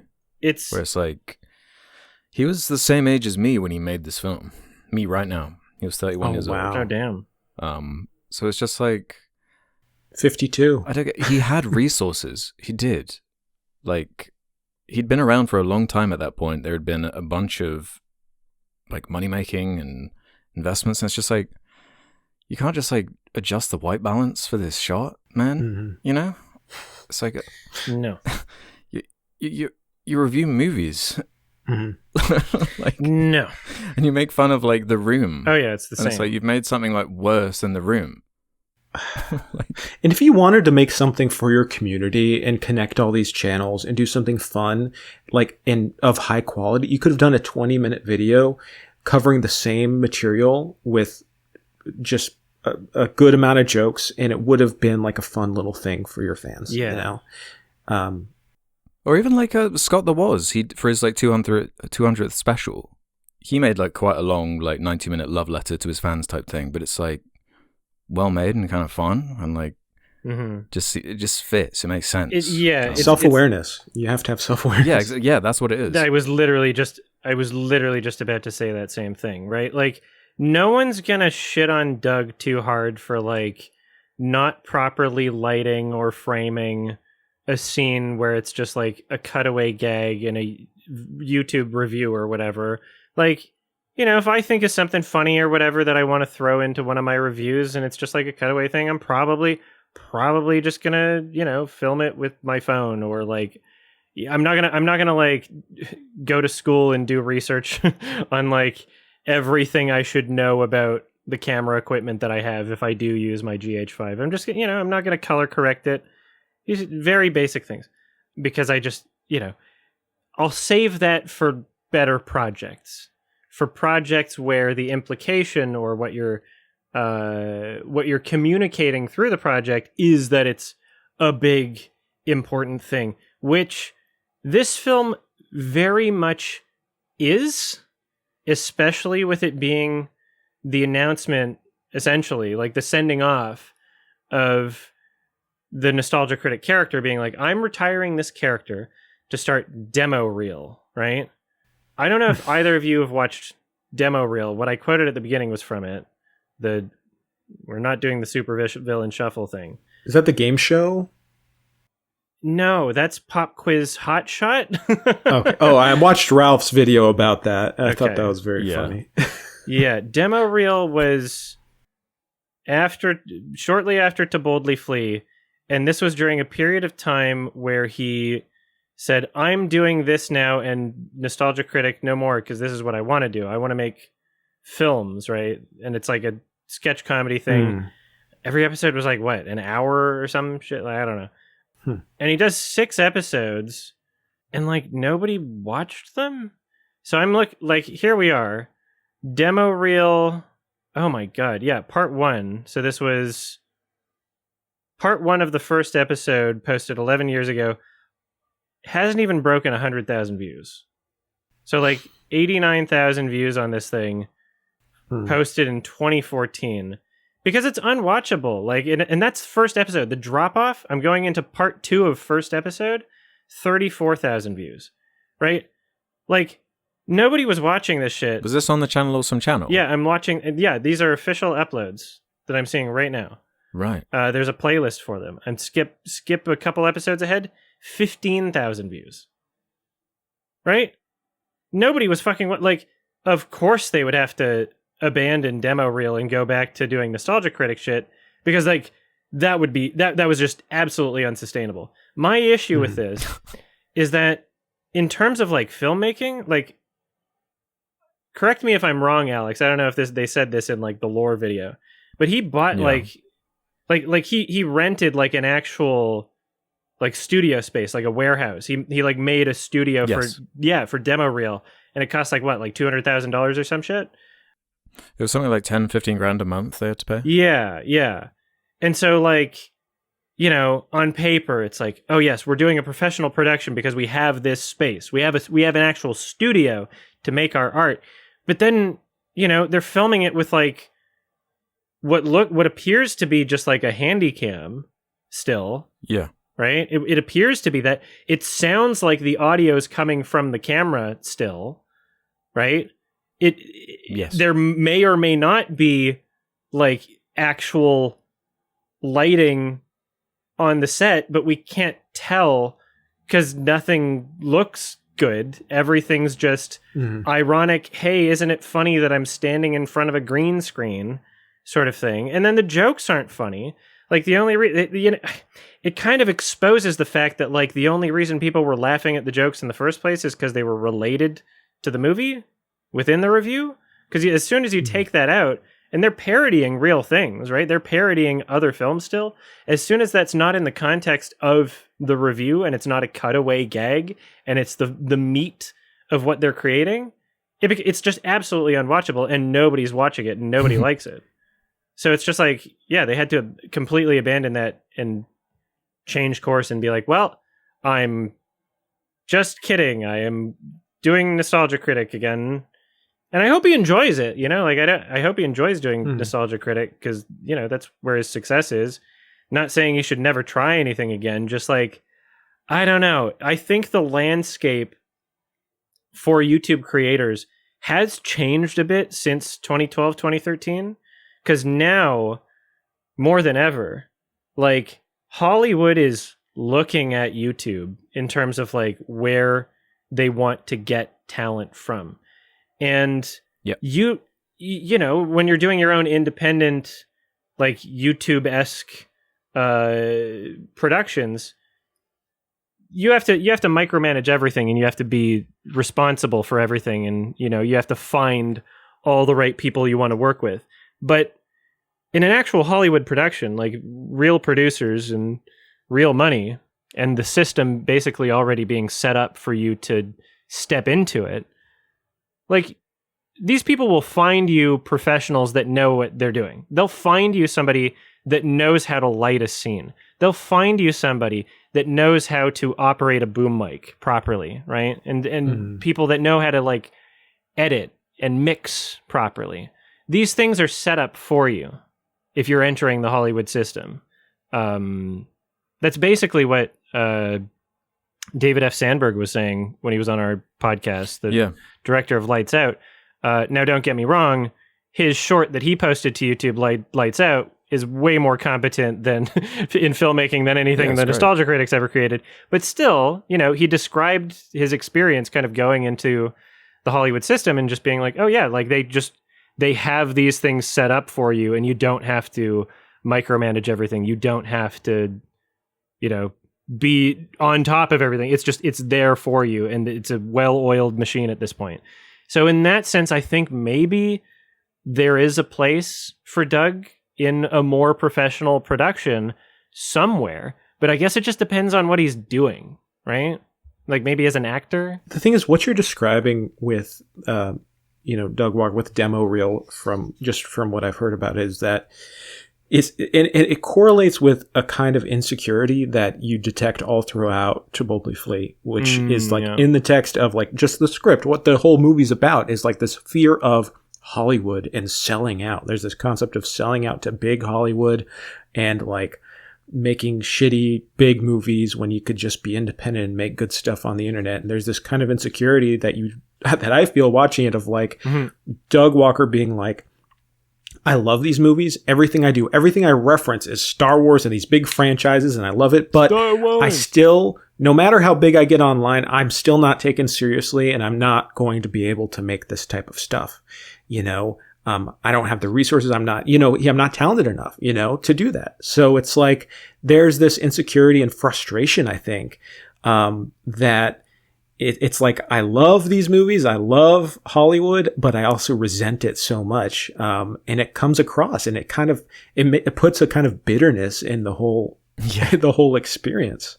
Yeah, But that's what's so strange about it, though, because they're like clowning on Alvin and the Chipmunks and stuff like that. Oh yeah. But they're putting together a movie like worse than Disaster Movie. Yes. You know, like it's actually worse, which is like, how have you done it? Like the plot of the movie, right, is Star Wars, Star Trek, Ghostbusters, Cowboy Bebop, Mhm. Superman, Yeah. Judge Dredd, Super Mario, Star Fox, Battlefield Earth, RoboCop, Matrix, Aliens, Metal Gear. You Can know, you release a podcast of you literally just doing that forever? Yeah. But that is the plot of the movie. That's the plot. That is, It's 3.5 hours. That of was a very interesting Yeah. experience. That was simultaneously calming and anxiety inducing. Do a whole side channel. But, like, on that. I was like, I don't know how I resisted not putting it on 1.5 like you, Jake, because I don't know. when it got to that Judge Dredd scene where he's like in a field for literally like 15 minutes, and it's like, why are you doing this to me? Yep. Why? You didn't have to do this. Like, if there was, I could get over the way the film looks, right? If there was some like heart to it and there's something honest behind it, Castration movie. something clever, like a joke or something. Yeah, something like that. But it doesn't have that. It just throws a string of references at you and then tries to get clever at the end with the meta, like, I'm meeting the writer and we've gone into the plot hole and Ugh, yeah. we're going to sacrifice ourselves to save and it's like, oh my God, dude. Like, what was he thinking? You know, it's so weird because as I mentioned earlier, like it does feel like over the course of what was it, like 3 years? It was like one per year or something since the first Kick-Assia or whatever. It did feel watching them in succession like, oh, he's slowly learning like, you know, how to better frame a scene. And the very, very minor basic things, and it still looks like shit, but it's like, oh, you're, you know, like here's a POV shot in there, right? Whereas like the Kick-Assia, the first thing was the entire movie is just nothing, right? I wrote down one note for Kick-Assia. My note was, Doug thinks he's Bugs Bunny. Is that the one where he's dressed as Link from Zelda? No, that's Suburban Nights. Oh. Suburban Nights My is bad. where they literally, like, the entire thing was just referencing other popular things, and that was just But that's this too. literally a substitute for comedic right. Somehow even more than this. Yeah, did it have the level of self-referential channel awesome stuff? Because that's like what compounds this movie even further. Is it's not just the movie references, it's also a bunch of references to other channel awesome stuff I that you think already have so. to know. Like, what was that red shirt thing? Please explain it. What was it with? I'm a red shirt. When one dies, another always comes back. There was like a whole character. Well, isn't that a Star Trek? I was going to say Star reference? Trek. Yeah, that's Star Yeah. Trek. Okay. Was that really? That is Star Trek. Oh my God. Yeah, it's like a Star Trek thing. Like the red shirt always dies. I thought at 1.5 speed, I was genuinely finding that amusing when that guy just kept getting hit by like pic art of like a safe falling on him. It was just like they're trying to do like a Bugs Bunny, like Looney Tunes thing. Oh, yeah. And to be honest, Adam, you kind of ruined Spaceballs for me when you mentioned how like Doug Walker is basically they're just trying to do like Mel Brooks. Like there's such love for those. There's that exact same joke even. Like just straight out of Spaceballs. Yeah. With the going into the other room. Like, fine, I'll come to engineering. Yeah. And it's the same like Zeitgeist. And it was done so poorly. Yeah. It was so bad. It was like the timing was all off. Doug Walker is worst case scenario Mel Brooks. Wow. Yeah, he's it is I think it was in the one of the previous two movies. It might have been into Boldly Flea, I don't remember. But there are parts, like as you mentioned, where they're kind of like shitting on Alvin and the Chipmunks.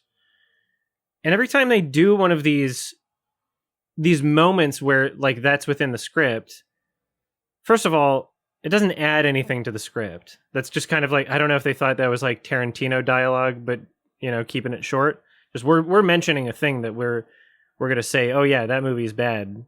Like, I guess because they're critics or whatever, but they don't say anything about why it's bad. They don't go into the substance of why those are bad. They just go, haha, bad thing that people hated at the time. And they're essentially just jumping on a bandwagon, which was what a lot of their content was.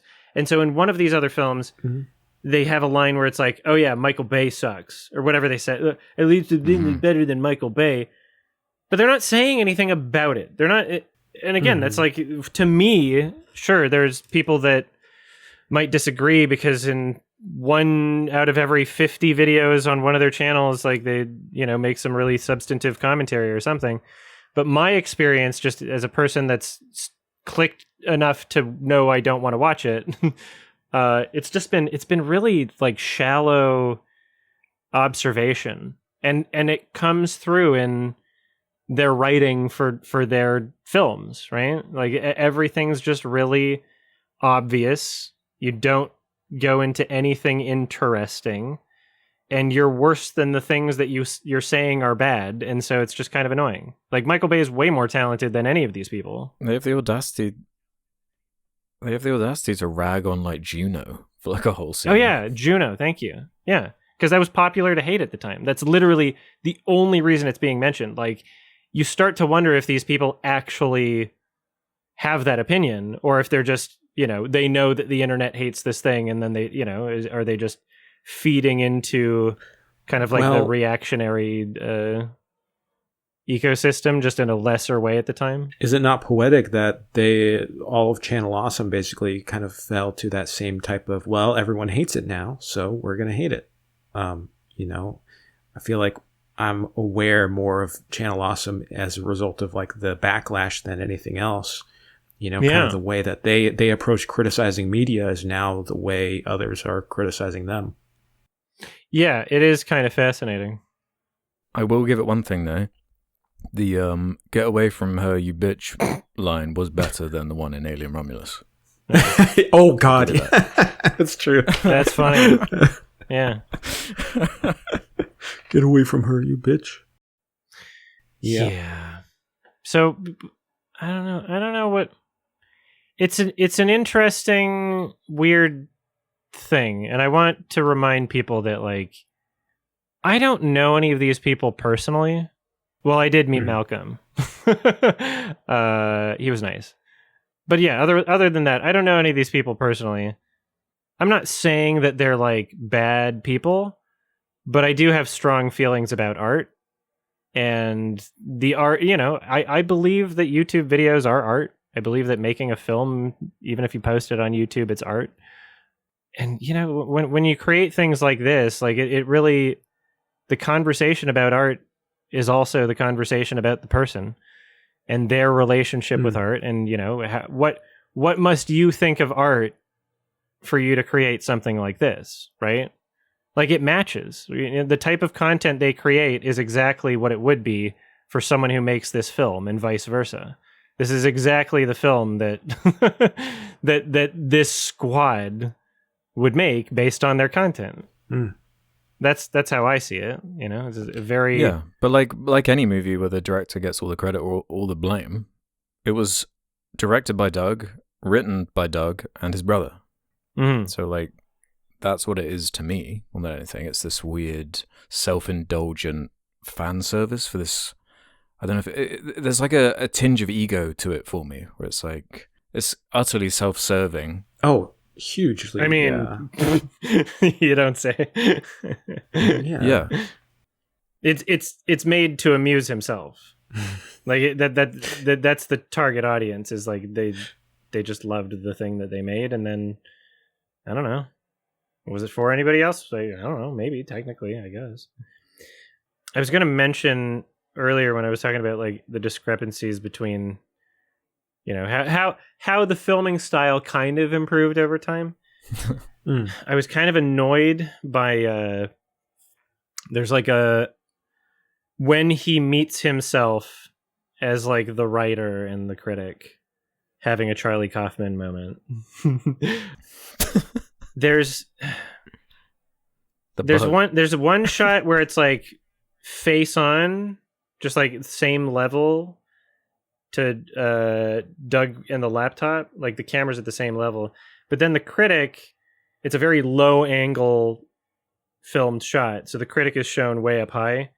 As I was explaining this on stream, I had a few drinks, so I accidentally said high angle instead of low angle. I meant to say low angle, but part of my issue is like in the context of the scene, the person talking authoritatively and kind of explaining the things going on is Doug, the writer with the laptop, and the person, receiving that information and being confused about it, having less power dynamically in the scene, is Doug the critic, who is shown up higher. So I just I don't know, in the language of filmmaking, as soon as you're making a choice about like what height are we showing the characters, things like that, right?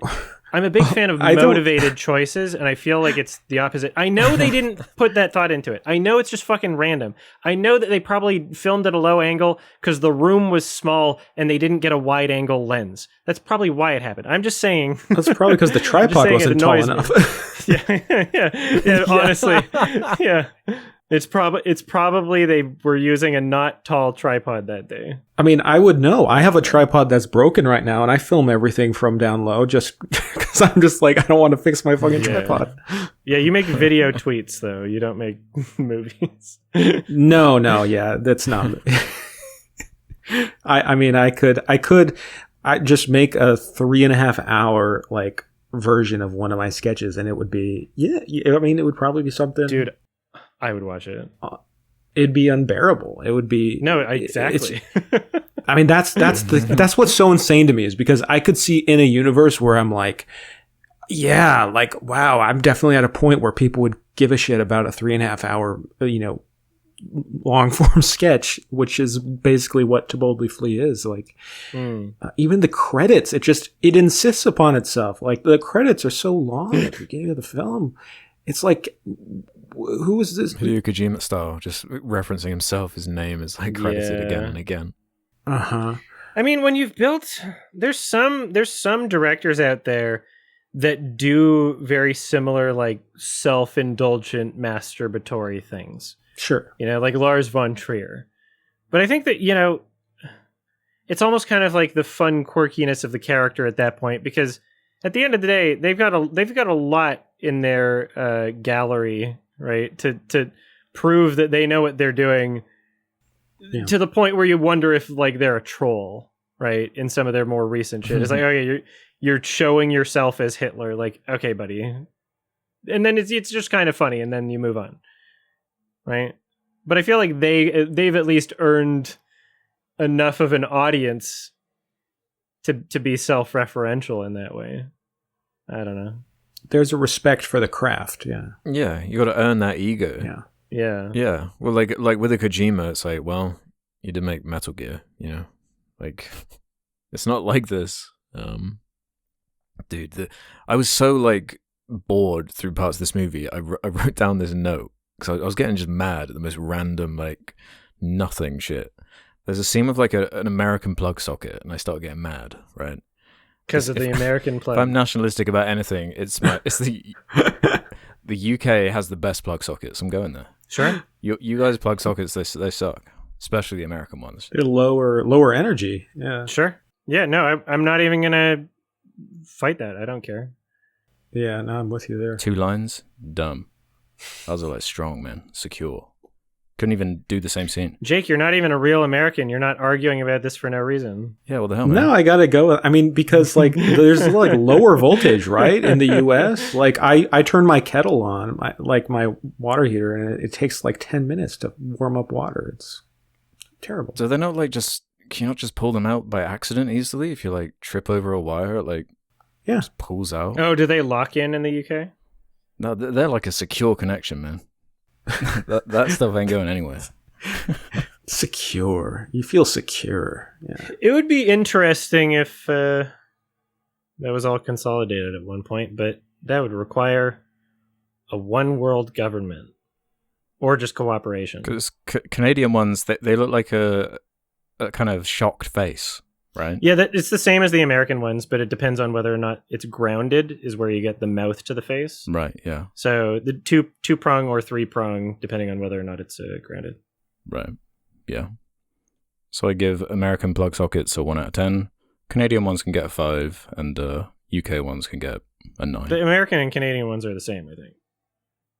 Like, they're literally the same. Yeah. Oh, are they? Okay, the Canadian ones that are the same as the American ones without the shocked face, they also get a 1. No. We both use both dependent on what type of connection it is. So the third, I see. The third plug. Wait, so the Americans have the sad face too? Yeah, we both have the exact same outlets, but some outlets don't have the third prong because they're not grounded. Right.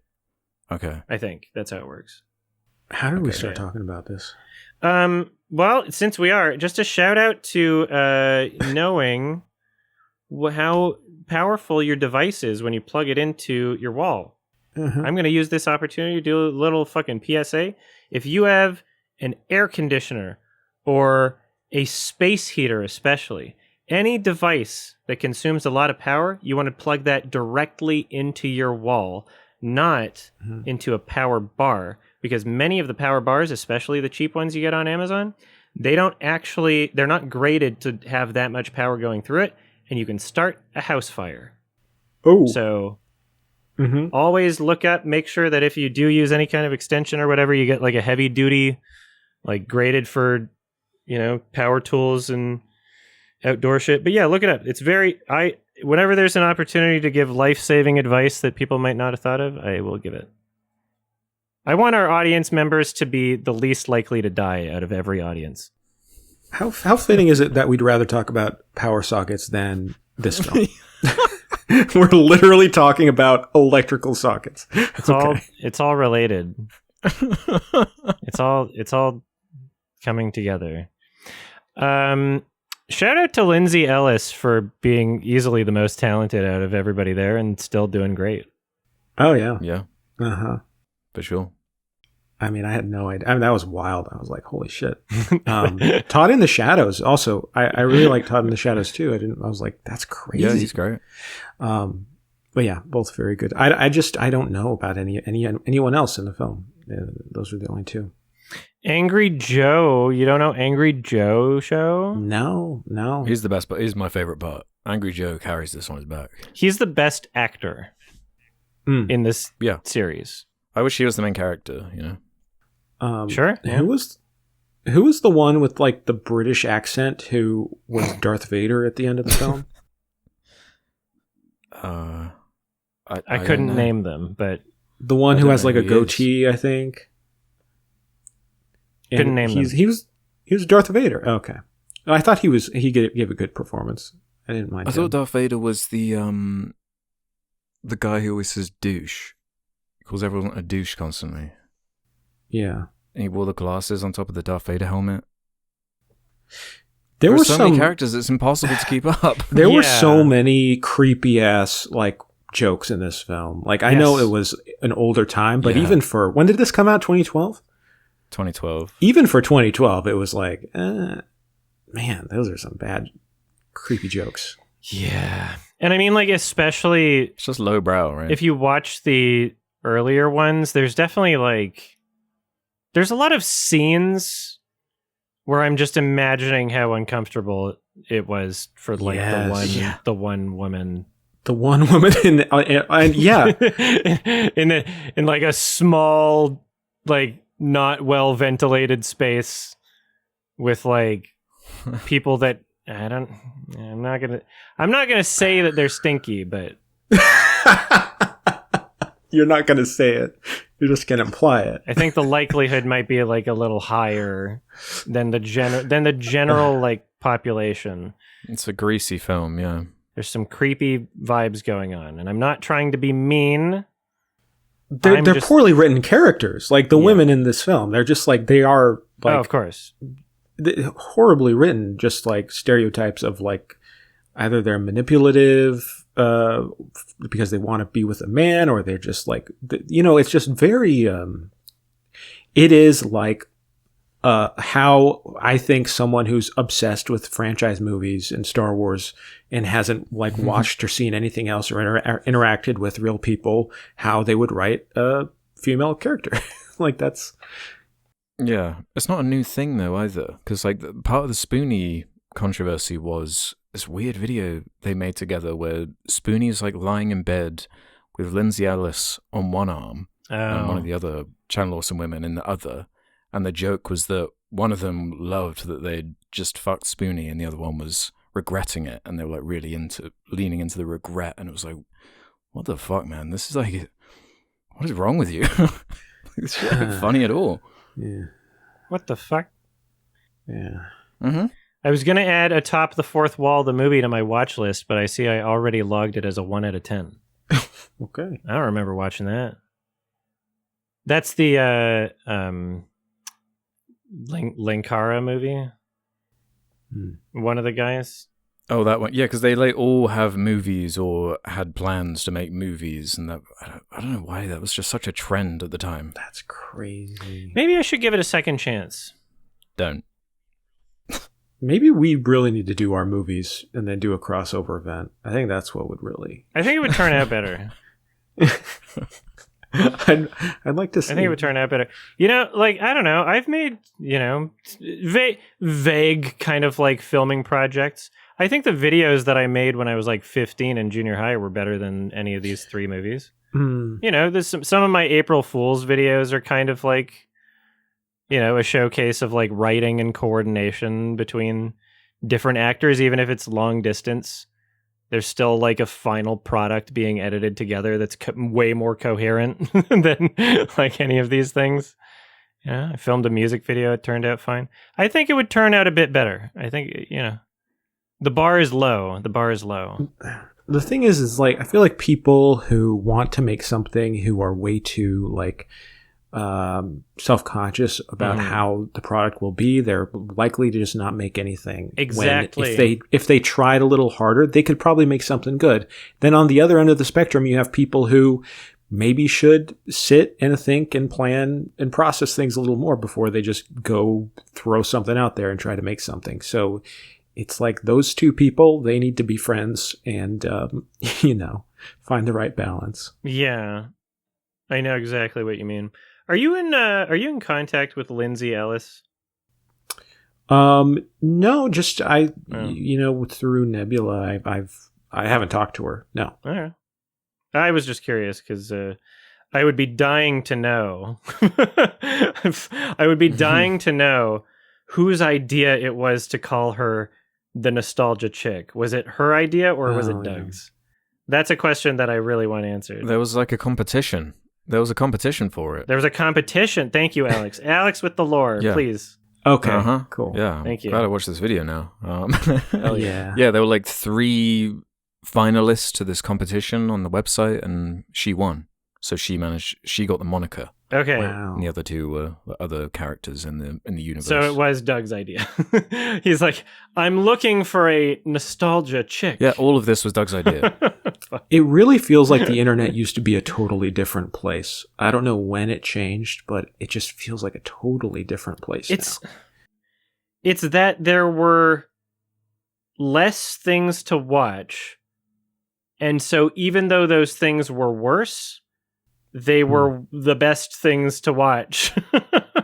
And so that's, you know. And they were free. Yeah, and free. And like, you know, people wanted to do internet shit. Cable TV was still bullshit, you know, like 7 minutes of ads for a 30-minute program, right? You don't get to decide what you watch. Like the appeal to internet content was there before internet content was like any good, or before there was enough good content that you could, you know, fill up your day with it or whatever. Well, now NBC is obsessing about how do we get Jimmy Fallon onto the trending page, you know. It's I guess that's part of it. Yeah. But I think an interesting thing to bring up, though, is that I'm pretty sure the first Phantom Menace Plinkett review came out in 2012. Oh, yes. Oh. That changed the landscape. So contrasting those, yeah, I feel like that was more of like how you do it. Like he's playing a character in that video. He's doing skits even. but there's something at the heart of it, and there's like a focus to it, and it's like It's a video essay. yeah, exactly. Yeah. So it finds the right balance of knowing what it is and distancing himself from like this. It doesn't feel like an ego project, like Right. Yeah. I think the Nostalgia Critic is like self-aware enough to know that he's very lucky that he was at the right place in the right time. Because if he started making content today, it wouldn't, like, no one would care. No one would. We've already evolved past like that type of like quality / character, right? And then B, it's like, what's your flagship video? You know, like what's the one thing where it's like, you know, it would go big? Like, if I didn't have a history on YouTube and I released my Kimba video today, I think it would do pretty well still. You know, I think I'd be able to make a name for myself with. There's like flagship videos that you could have confidence in, just being like, yeah, that would do well, right? What's Nostalgia Critic's flagship video? I don't think. Does he have one? it's more like moments like that when the Room controversy happened and he like dressed up as Tommy and did that video mocking him. It was more stuff like that. And what I find so fascinating about him is that he doesn't really run away or hide from this stuff. He's quite... Yeah, I respect that. He's like weirdly amicable. Yeah. Like he went on the channel Double Toasted and did like a full interview where like they were going in, like asking some of the harder questions. I need to listen to that. And there's this whole like business structure to the way Channel Awesome. He wasn't the CEO. There was another dude who was kind of like a faceless, like who nobody really knows, who was the CEO. Because Doug saw himself as the talent, so he didn't want to do any of the like business stuff. So there was this weird like distance, and I don't know. The whole way it was structured seems to like feed into the idea of how he saw himself and how this like idea of the character and propping up the critic and all of that. But man, it is a different time, a different era. I do respect that it seems like he's mostly like you said, if not like dealing with the criticism in like an approachable way or just ignoring it. I think that's kind of like an older, or I don't know, that I feel like that's more rare. I feel like if a creator facing this type of criticism constantly and call outs and stuff would use their large platform to try to hit back, you know? Create drama content out of it. I mean, that's like an ecosystem, a huge ecosystem in YouTube that sustains careers. Gets clicks. So he never did that, you know, when he uploads a video, when he's just like sat in a chair, just being himself, talking about a movie. Those are the best ones. I don't mind it. I've watched a few of those. Like, I'm fine with it. He like seems to know what he's talking about with a bunch of these movies, and it's fine. But then it's when this character is whipped out, there's just something about it that I've never liked it. It just, it feels like a factory, like you're going through the motions. Like, correct me if I'm wrong, he's still doing like one Nostalgia Critic video a week. Like the titled a Nostalgia Critic video. Like those things have always been like, just check this off, pump it out. Like, does he even fucking watch the movie before the review, or is he just watching it as he's recording, sort of thing, right? Like, they seem just absolute assembly line material. When he's done it for so long that it's no longer nostalgic. Like he did, I looked at the channel, he did like Scoob the other day. That was like from a handful of years ago. Like, no, he's dropped. I don't get it.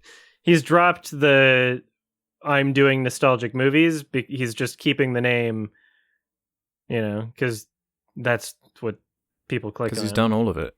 So many videos. It's so long he's been doing it. Like, when you're doing one per week, you run out. I feel like he could like do like if he were to change his formula and, you know, make something a little more like a modern like video essay, like critical, just like an earnest type of thing with a little bit more of like better editing. But he literally does those. Yeah, just him sitting on it. That's what we were talking about. He straight up does those. But if he like marketed it differently, you know, just like changed a couple of things, I feel like he'd do very well with that. You know, I feel like it'd be received Maybe. quite positively. I mean, no, there's a good chunk of people. I'm looking at the channel right now. I mean, you know, over 50,000 on average for those types of videos. Yeah. Some of them breaking 100K. Superman one like at 150K. That's not too bad. No. For that type of review where you're literally just turn on the camera and talk. Yeah, that's not bad at all. Like in the landscape of those reviews, I think generally people do want, for like movie reviews, they want something with like a bit more editing, unless you're like Chris Stuckman. It's just so saturated. People are doing such high quality stuff now. There's just so much available of film criticism. Yeah. Yeah, it's a different landscape. Mm-hmm. I'm trying to figure out exactly what I'm doing too. We all are. Everybody's winging it. Yeah. I think that's also part of why so many other creators like make videos on Nostalgia Critic and analyze this era and what happened, what went wrong. And because it is like, as a creator, as someone making YouTube videos, it's like a kind of partly a cautionary tale, but also like what could have been of this era of the internet. There's just such like a fascination over it. I don't know. I can't explain it. Yeah. Shout out to Doug's favorite movie being Brazil 1985. Because good movie. That's fucking based. That's fucking based.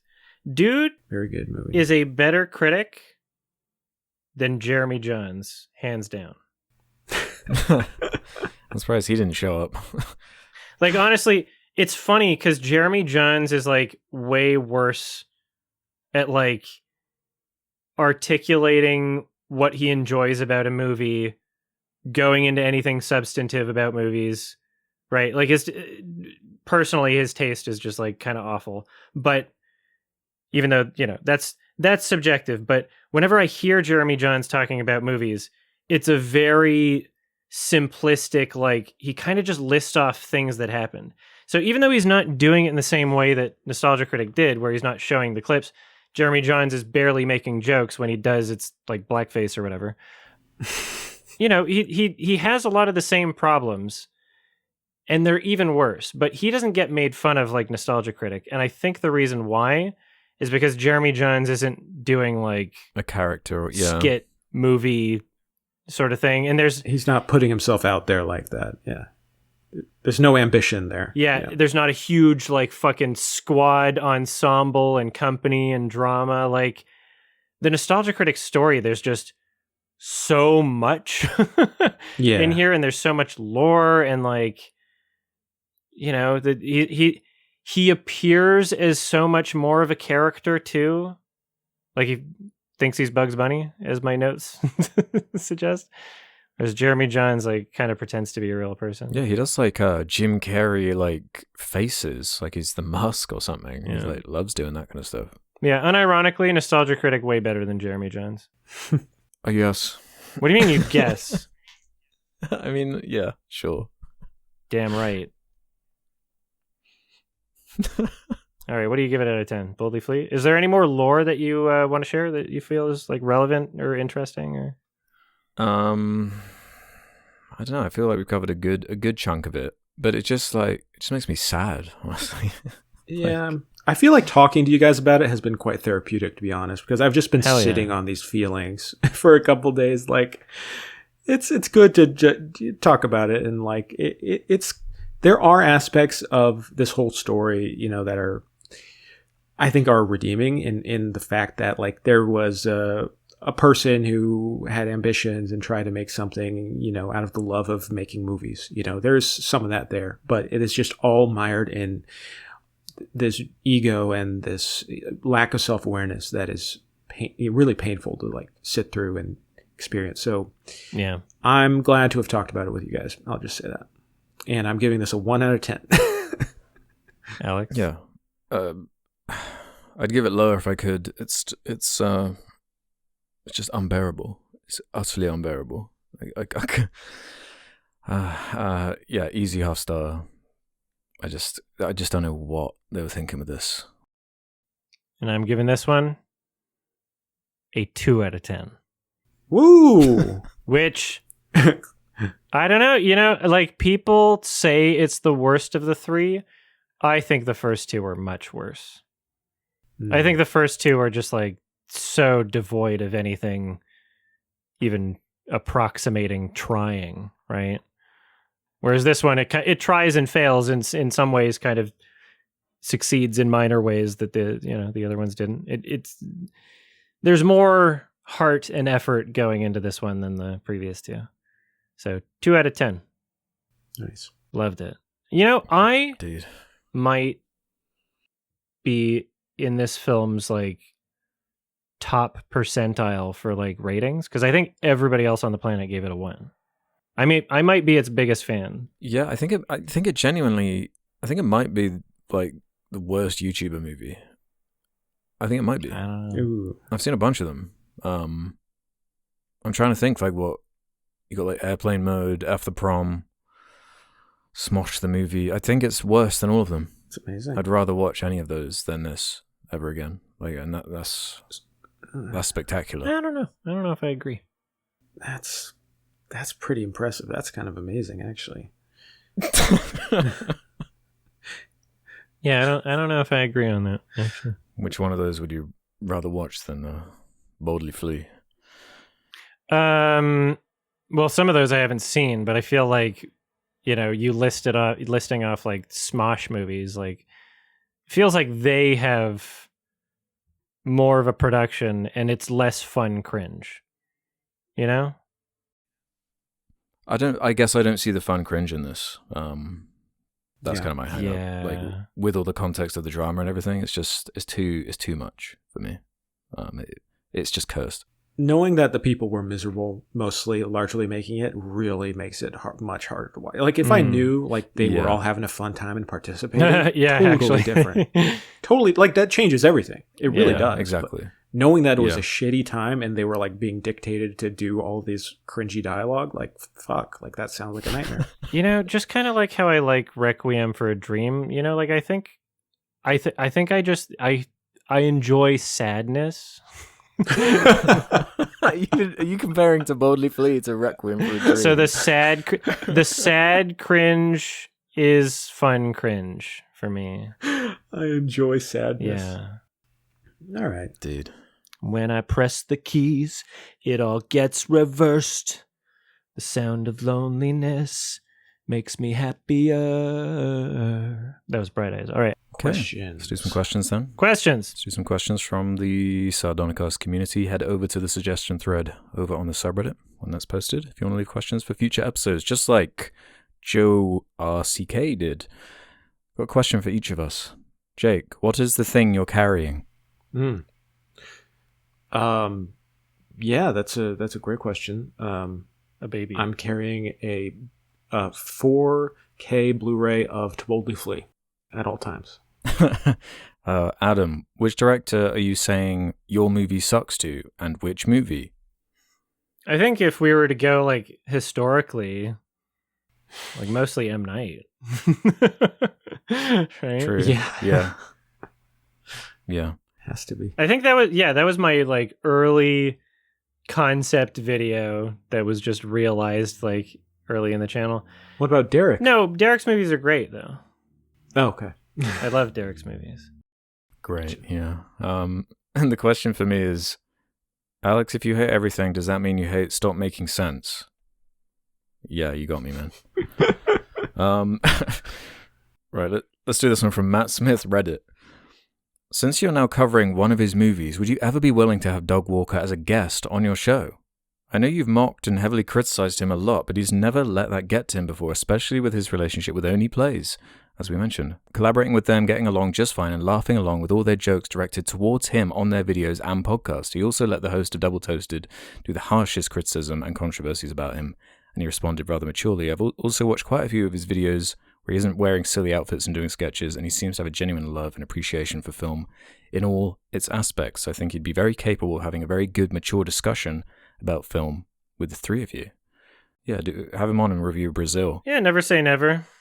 I'm not planning on it, but could be interesting. Yeah. I would. I'd be happy to talk to him.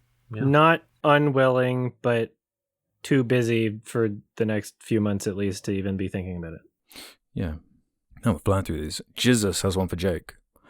Going back to the discussion about funny games, how come you hate the movie but have Blood Meridian as one of your favorite books? Both explore themes of violence and try to make it unpleasant, repetitive, and boring using their respective medium tools. I feel like most of your criticisms of funny games could also be used against Blood Meridian. So in your opinion, what makes Blood Meridian a better exploration of the theme of violence? Yeah, I mean, a part of it's just personal taste. I mean, and they're totally different mediums. I think like a novel, you can have so much, tangents and all various sorts of little plots and stories and stuff that like, I do feel like funny games is kind of a single-minded experience of like, this is gonna kind of mess with you. And I don't think that Blood Meridian's going in trying to kind of just mess with you or intentionally trying to disturb you. I think it is just kind of very much trying to explore the reality of the violence of America's creation, the United States' expansion. Right. And it deals with that in a surreal way and explores, and the violence is also very surreal. Like it is a disturbing book, but it is heightened in a very surreal way. Yeah. So I just find a lot of more of a redemptive qualities in that. Not redemptive is not the right word, but I find like there's more meat to chew on that that whole experience than there is in funny games, which to me felt a bit one note. Yeah, I guess that's where I'd put it. The games weren't even funny enough. No, yeah, the games in Blood Meridian are much funnier, so that's part of it too. We have an interesting one here from MCV MEYT. I started a stalking job recently and been listening back through every episode and can't recall hearing this ever answered. Stalking. What did you hear? Stalking. Like stalker. ALK versus OCK. No, I was like, what? Stalking. You're the paparazzi, like or shells. like you're serving people like warrants, or serving? I Whatever. just started Sorry. stalking people. I got so caught up. I was like, oh, stocking shelves probably. Yeah. Continue. Where did the opening theme / jingle of Sardonicast come from? Did Adam just come up with it? And if so, what was he intentionally trying to make a tune? Or was he intentionally trying to make a tune for the podcast? Yeah. No, I was like, I'll do a jingle, and even though I had never written a jingle before, like, I don't know, I feel musically competent enough in terms of composition. That's one of my strengths, I feel. Still need to figure out what the hell I'm doing with mixing and mastering, or maybe find someone else that can help, but it's an iconic jingle. It's very catchy. Oh, thank you. I love the jingle. It is catchy. Yeah, I wrote it in like I love that last note. Like an hour.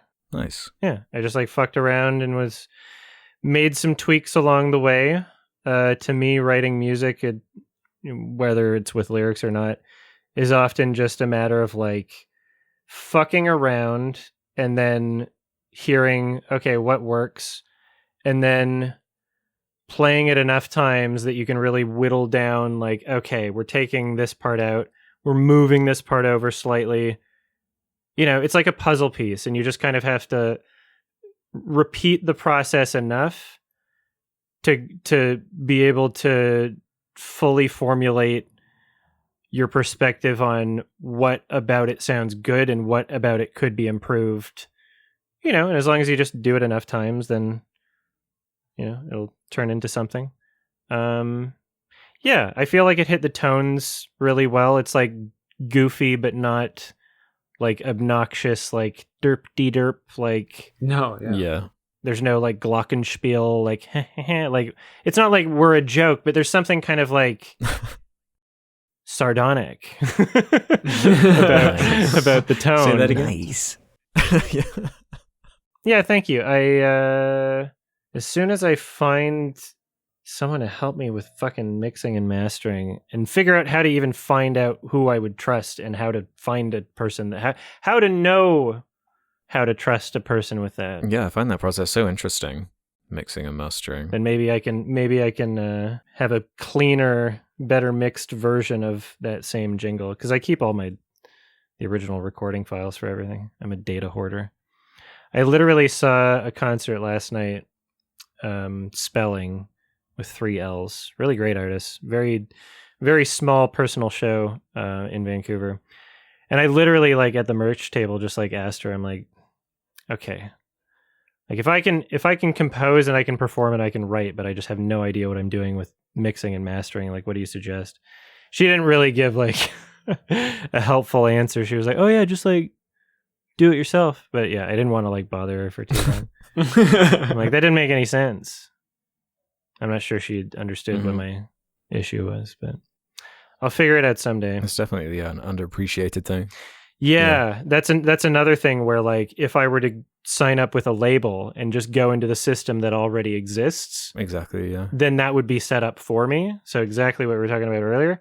However, labels pay you like fucking like a fraction of a percent of like what they make off of your music, and then you don't own your own music. I don't want to not own my own music. Like, yeah, that sucks. It's too personal for me. Like I could see myself doing like a label project for something, or like being on someone else's project on a label in that kind of way. But like, I don't like the idea of not owning these pieces of art that are like obviously very personal to me.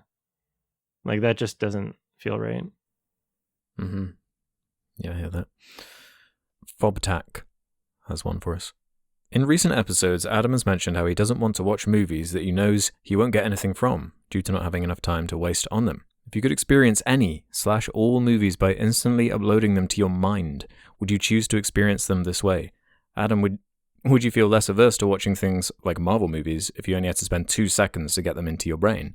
And for the rest of the Sards, if you could use this tactic to instantly upload entire collections of films to your brain within a few seconds, would you?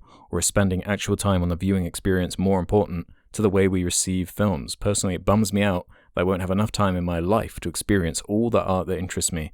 True. I think I'd use this instant brain upload technique, if not somewhat sparingly. I mean, this is science fiction and we don't have enough information about, like, when you say upload the film, is it took 2 seconds in real life, but you felt the length of the movie? Is it that you now instantly have a memory of having watched the movie, even if you didn't? And you're just left with like the after absorption. Like, I don't know. Cause I feel like sometimes I feel like the experience of watching the movie is a part of the movie sometimes, not just the movie itself, but like the environment you were in and the, you know, the setup and the audience or lack thereof. Like sometimes that's a part of the experience. So I don't know. I would have to see more proof of concept. So Elon, hit us up when the brain chip thing is working, and then we'll figure it out. I have a bit of an insight here, maybe, I don't know if I do, but about this concept, because like this is literally, there are people online who sell the services of, you know, like summarizing books, and it's like AI will summarize the book, and you can read it in 15 minutes, and it's like, you're just reading a summary. That's not reading the book. I forgot that was a thing, actually. Like, there are people who are like, yeah, I read 10 books today because of this app where I can summarize. I'm like, the fuck? Like, it's just so anti-art. And the fact that they already talk about books that way, how there's just like a point to be extracted out of books is so anti-art. You know, that's not how anyone should be reading anything or experiencing art, in my opinion. I think it's stupid. It makes no sense. The point of art is to experience it. And if you're worried about there being too much art in the world, be grateful for that we have so much. I mean, that we would value it differently if there wasn't enough great art to experience, you know, like if there was a finite resource, like the fact that there is infinite, that there's so much wonderful, fantastic art to explore that you will never get to experience is a good thing.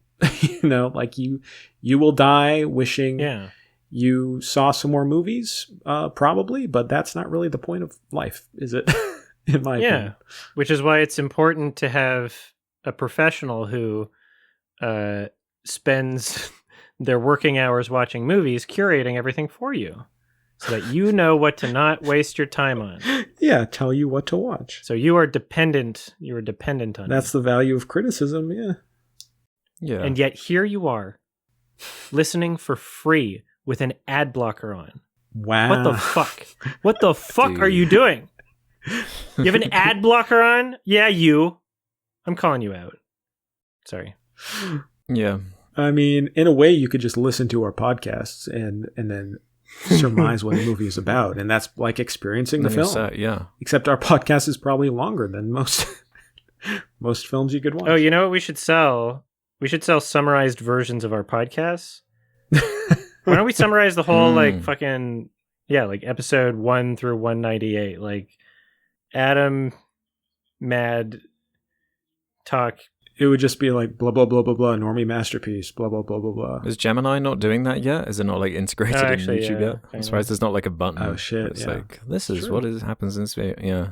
If it isn't a thing, it's going to be soon. Alex wonders why people think he's British. Time-saving bullshit AI is a waste. Like, it's such a nightmare. It's such like capitalist propaganda bullshit. Like, oh, you need this service. The entire concept of all AI, or what? No, just like these services and companies being like, oh, you don't have time to do the things that are fun. Like, you don't have time to read, so you have a summary. I got an ad. You know, it would give people Like, more time, less working hours, and more distribution Yes. of wealth. There That you would, go. You know, like fucking all the billionaires are stealing your time. They're pretending like they're not. Anyway, Yeah. go on, Alex. Yeah. No, I got an ad before a video that was like, "Isn't doing narration for videos hard? Doesn't that suck? Why don't you use this AI and use these AI voices so then you don't have to spend more time mastering a skill Right. of like narration? Just choose your voice and it will do it perfectly every time. Yeah. You can just change all the sliders and it'll be perfect and awesome." Yeah, there's something just gross about the idea of like, it's almost like farming art. You know, I feel like Factory. I feel like no one would resist this technology if it was a thing. I feel like it would kind of only have value if you had the weird like a portal open and someone from the future gave you it type thing, and you're the only one with it. Then maybe it would be a bit more interesting, because then you'd be so overpowered compared to everyone else, because you could have every film ever made in your head. But as like you guys were saying, it defeats the whole point of the choice of watching, To Boldly Flee or something good. If the technology existed, then I would use it for movies that I know for sure that I'm like just not interested in watching, or never gonna movies that I'm not intending on watching in the next 5 years. And then if the experience in my brain is the same as if I would have watched it, but I just didn't actually experience it, but I have the knowledge of the movie like I would if I watched it, then if, let's say in 5 years, I know about how good the movie is, but I just like, every good movie you kind of want to re-experience in 5 years anyway, right? Every movie that I love, I'm like, oh yeah, I'd watch that again, like every few years. Yeah. So you know what? I'd still be able to watch the movie. I suppose it could be more of like a choice there. And then I'd be the most intelligent film critic of all time, because when something happens on the screen, I go, that's a reference to Oh Hazard Balthazar, actually. There you go. That's a reference to a castration movie. It would be like the difference between eating a Skittle and sitting down for like a 3-course Michelin star meal or something. Yeah. I'm just gonna inject the new Fire Marvel, but I'm gonna sit there and watch the To Boldly Flee. Yeah. I'm gonna soak in every second, knowing that I could have condensed it, but I'm gonna sit there and absorb every single millisecond of it. It's like the stuff that I want to go faster in life are like the DMV and going to the dentist, not experiencing a film. Yeah, like doing your taxes, filling Yeah. out spreadsheets. Yeah. Yeah, automate that. Yeah. AI, do something useful. I mean, you can with AI right now. You Yeah. can automate spreadsheets. Well, let's focus on that instead of trying to write a book for us or summarize shit. Good question. Yeah. Yeah, that was a good one. Let's do this one from Butter467. This question is meant more for Adam and Alex, but of course Jake can answer as well. I'll leave the room. I don't know why Jake is like excluded from this one for some reason. I'll go stand in the corner. This is for non-normies. Just a heads up. I'm a newbie. I gotta put up with it. But it's assuming you haven't... Right, well, anyway, I'll read the rest of it. Since you guys are talking about a YouTuber film and you guys have seen plenty of YouTuber movies, what would you say is the absolute worst one of them all? was kind of getting at this earlier a little bit. Have you seen many, Jake? Have you seen? No, this is actually a good question just for the two Fred of the you. movie. This is actually applies to the two of you rather than me. Okay, I haven't seen right it. then in the end. Depends what you mean by worst. What's floating through your head? Depends what you mean by YouTuber also. Right. I'm trying to think of like, yeah, exactly. Will Smith is a YouTuber. Yeah. Fucking Turkish director Nuri Bilge Ceylan is a YouTuber. If he posts his like making of fucking 2-hour-long documentaries on his making of his films. The guy that did about dry grasses. He's got a YouTube channel. I didn't know that. And That's cool. It's so funny. I opened the tab and I kind of made like a ghast noise earlier, unrelated to what you were saying, and it was about me clicking on one of his videos titled "Why Winter Sleep is My Favorite Film of the Decade." I'm like, what? You're not allowed to say that about your own movie. And then I clicked on it and I realized, oh, it's a re-upload of someone else's thing, and it's credited, and the director liked the person's video and is sharing it on his channel, sort of thing. Oh, that's funny. Yeah, worst. The most disturbing one is a film called My Little Dashie. The mini movie. Right, not heard of this one. Which YouTuber made this? I don't know, it's just a brony. Right. Yeah. Shout out to My Little Dashie. All right. It's funny for Why is it those who disturbing? know. Yeah, you should watch it. I'm not going to look that up Okay. ever. Oh, why not? It sounds ominous. Maybe I could recommend it someday. Okay. The mini movie. It's a fan fiction. Okay. Oh, it's good. Alex, you would like it. Yeah. It's not for normie eyes. Yeah, you would. Okay. I'll add it to my watch list. No, Alex, you would like it. Okay. It's 27 minutes long. Yeah. Okay. It's a short I'll download film, it onto I my guess. phone. Yeah, I don't know. The Logan Paul fucking YouTube premium movie, The Thinning. The Thinning That ones, sucked. yeah. I never actually saw those. Yeah, I watched. Airplane Mode was horrendous too. I'd imagine Airplane Mode's probably worse. But yeah, The Thinning was a 1 out of 10 for Yeah, me. it's trying to be Airplane. The Fine Bros movie, F the Prom, that's quite a good pick. That's more of a like, I forgot they made a movie. you have resources. Yeah. And, like, this is what you chose to make, you know? Like, what are you doing? What a, like, waste. It's like the inverse problem of To Boldly Flee, where, like, there's just no excuse. They're not filming it on, like, for $5. They, like, spend actual money. Use up all these opportunity costs. And that's what they settle on. I feel similarly about the Smosh movie, too. I don't get why it took so long for it, like everyone being chained to this idea of like, oh, it has to be the YouTube channel, the movie.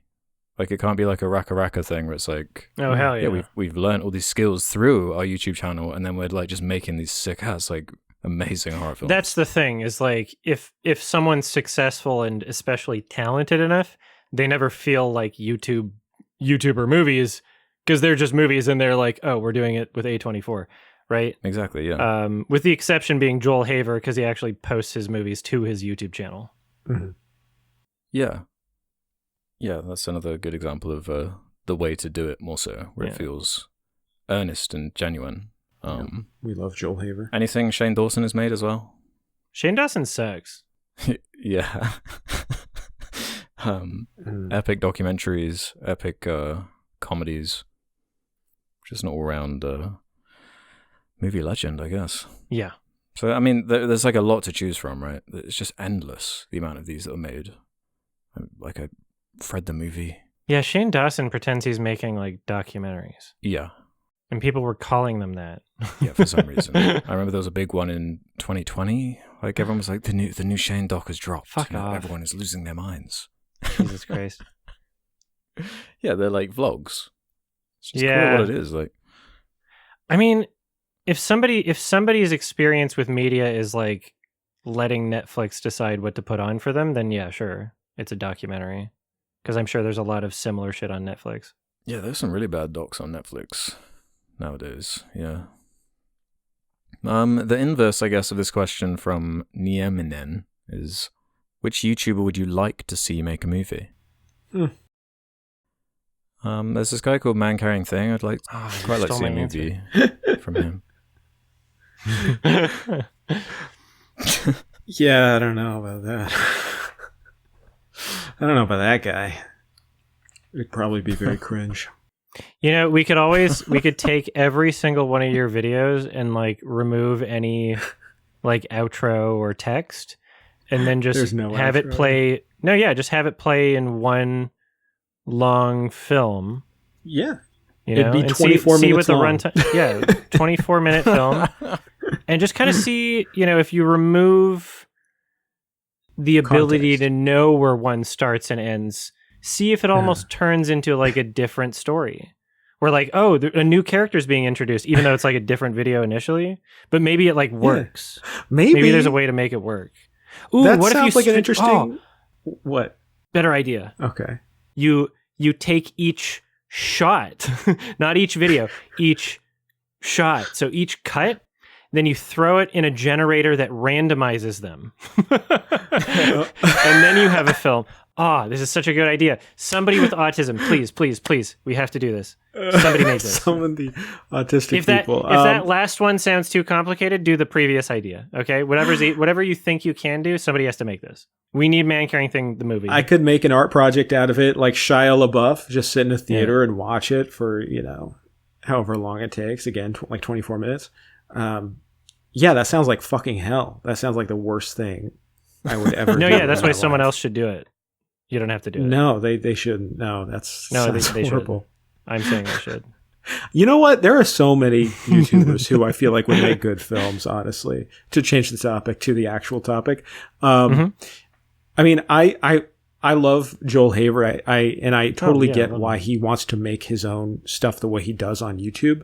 But part of me is like, what if he did get like a crazy budget? Like, what would he do with that? You know, but I also get he doesn't want to do that. And I think there are lots of like YouTubers and people online who make stuff that honestly would benefit from having a little bit of ambition to actually try to do something a little bigger. Or connections. Sometimes it's both. That's the thing. It's like, it's such a, no producers are just like holding out their hand and being like, you random YouTuber, come make a movie. Like it's people like Raka Raka who. Some are. Not it's very quite rare. I mean, I feel like Raka Raka, they went through like a traditional route through like the Australian, they got like a grant through Australia. Yep. Good job, Australia.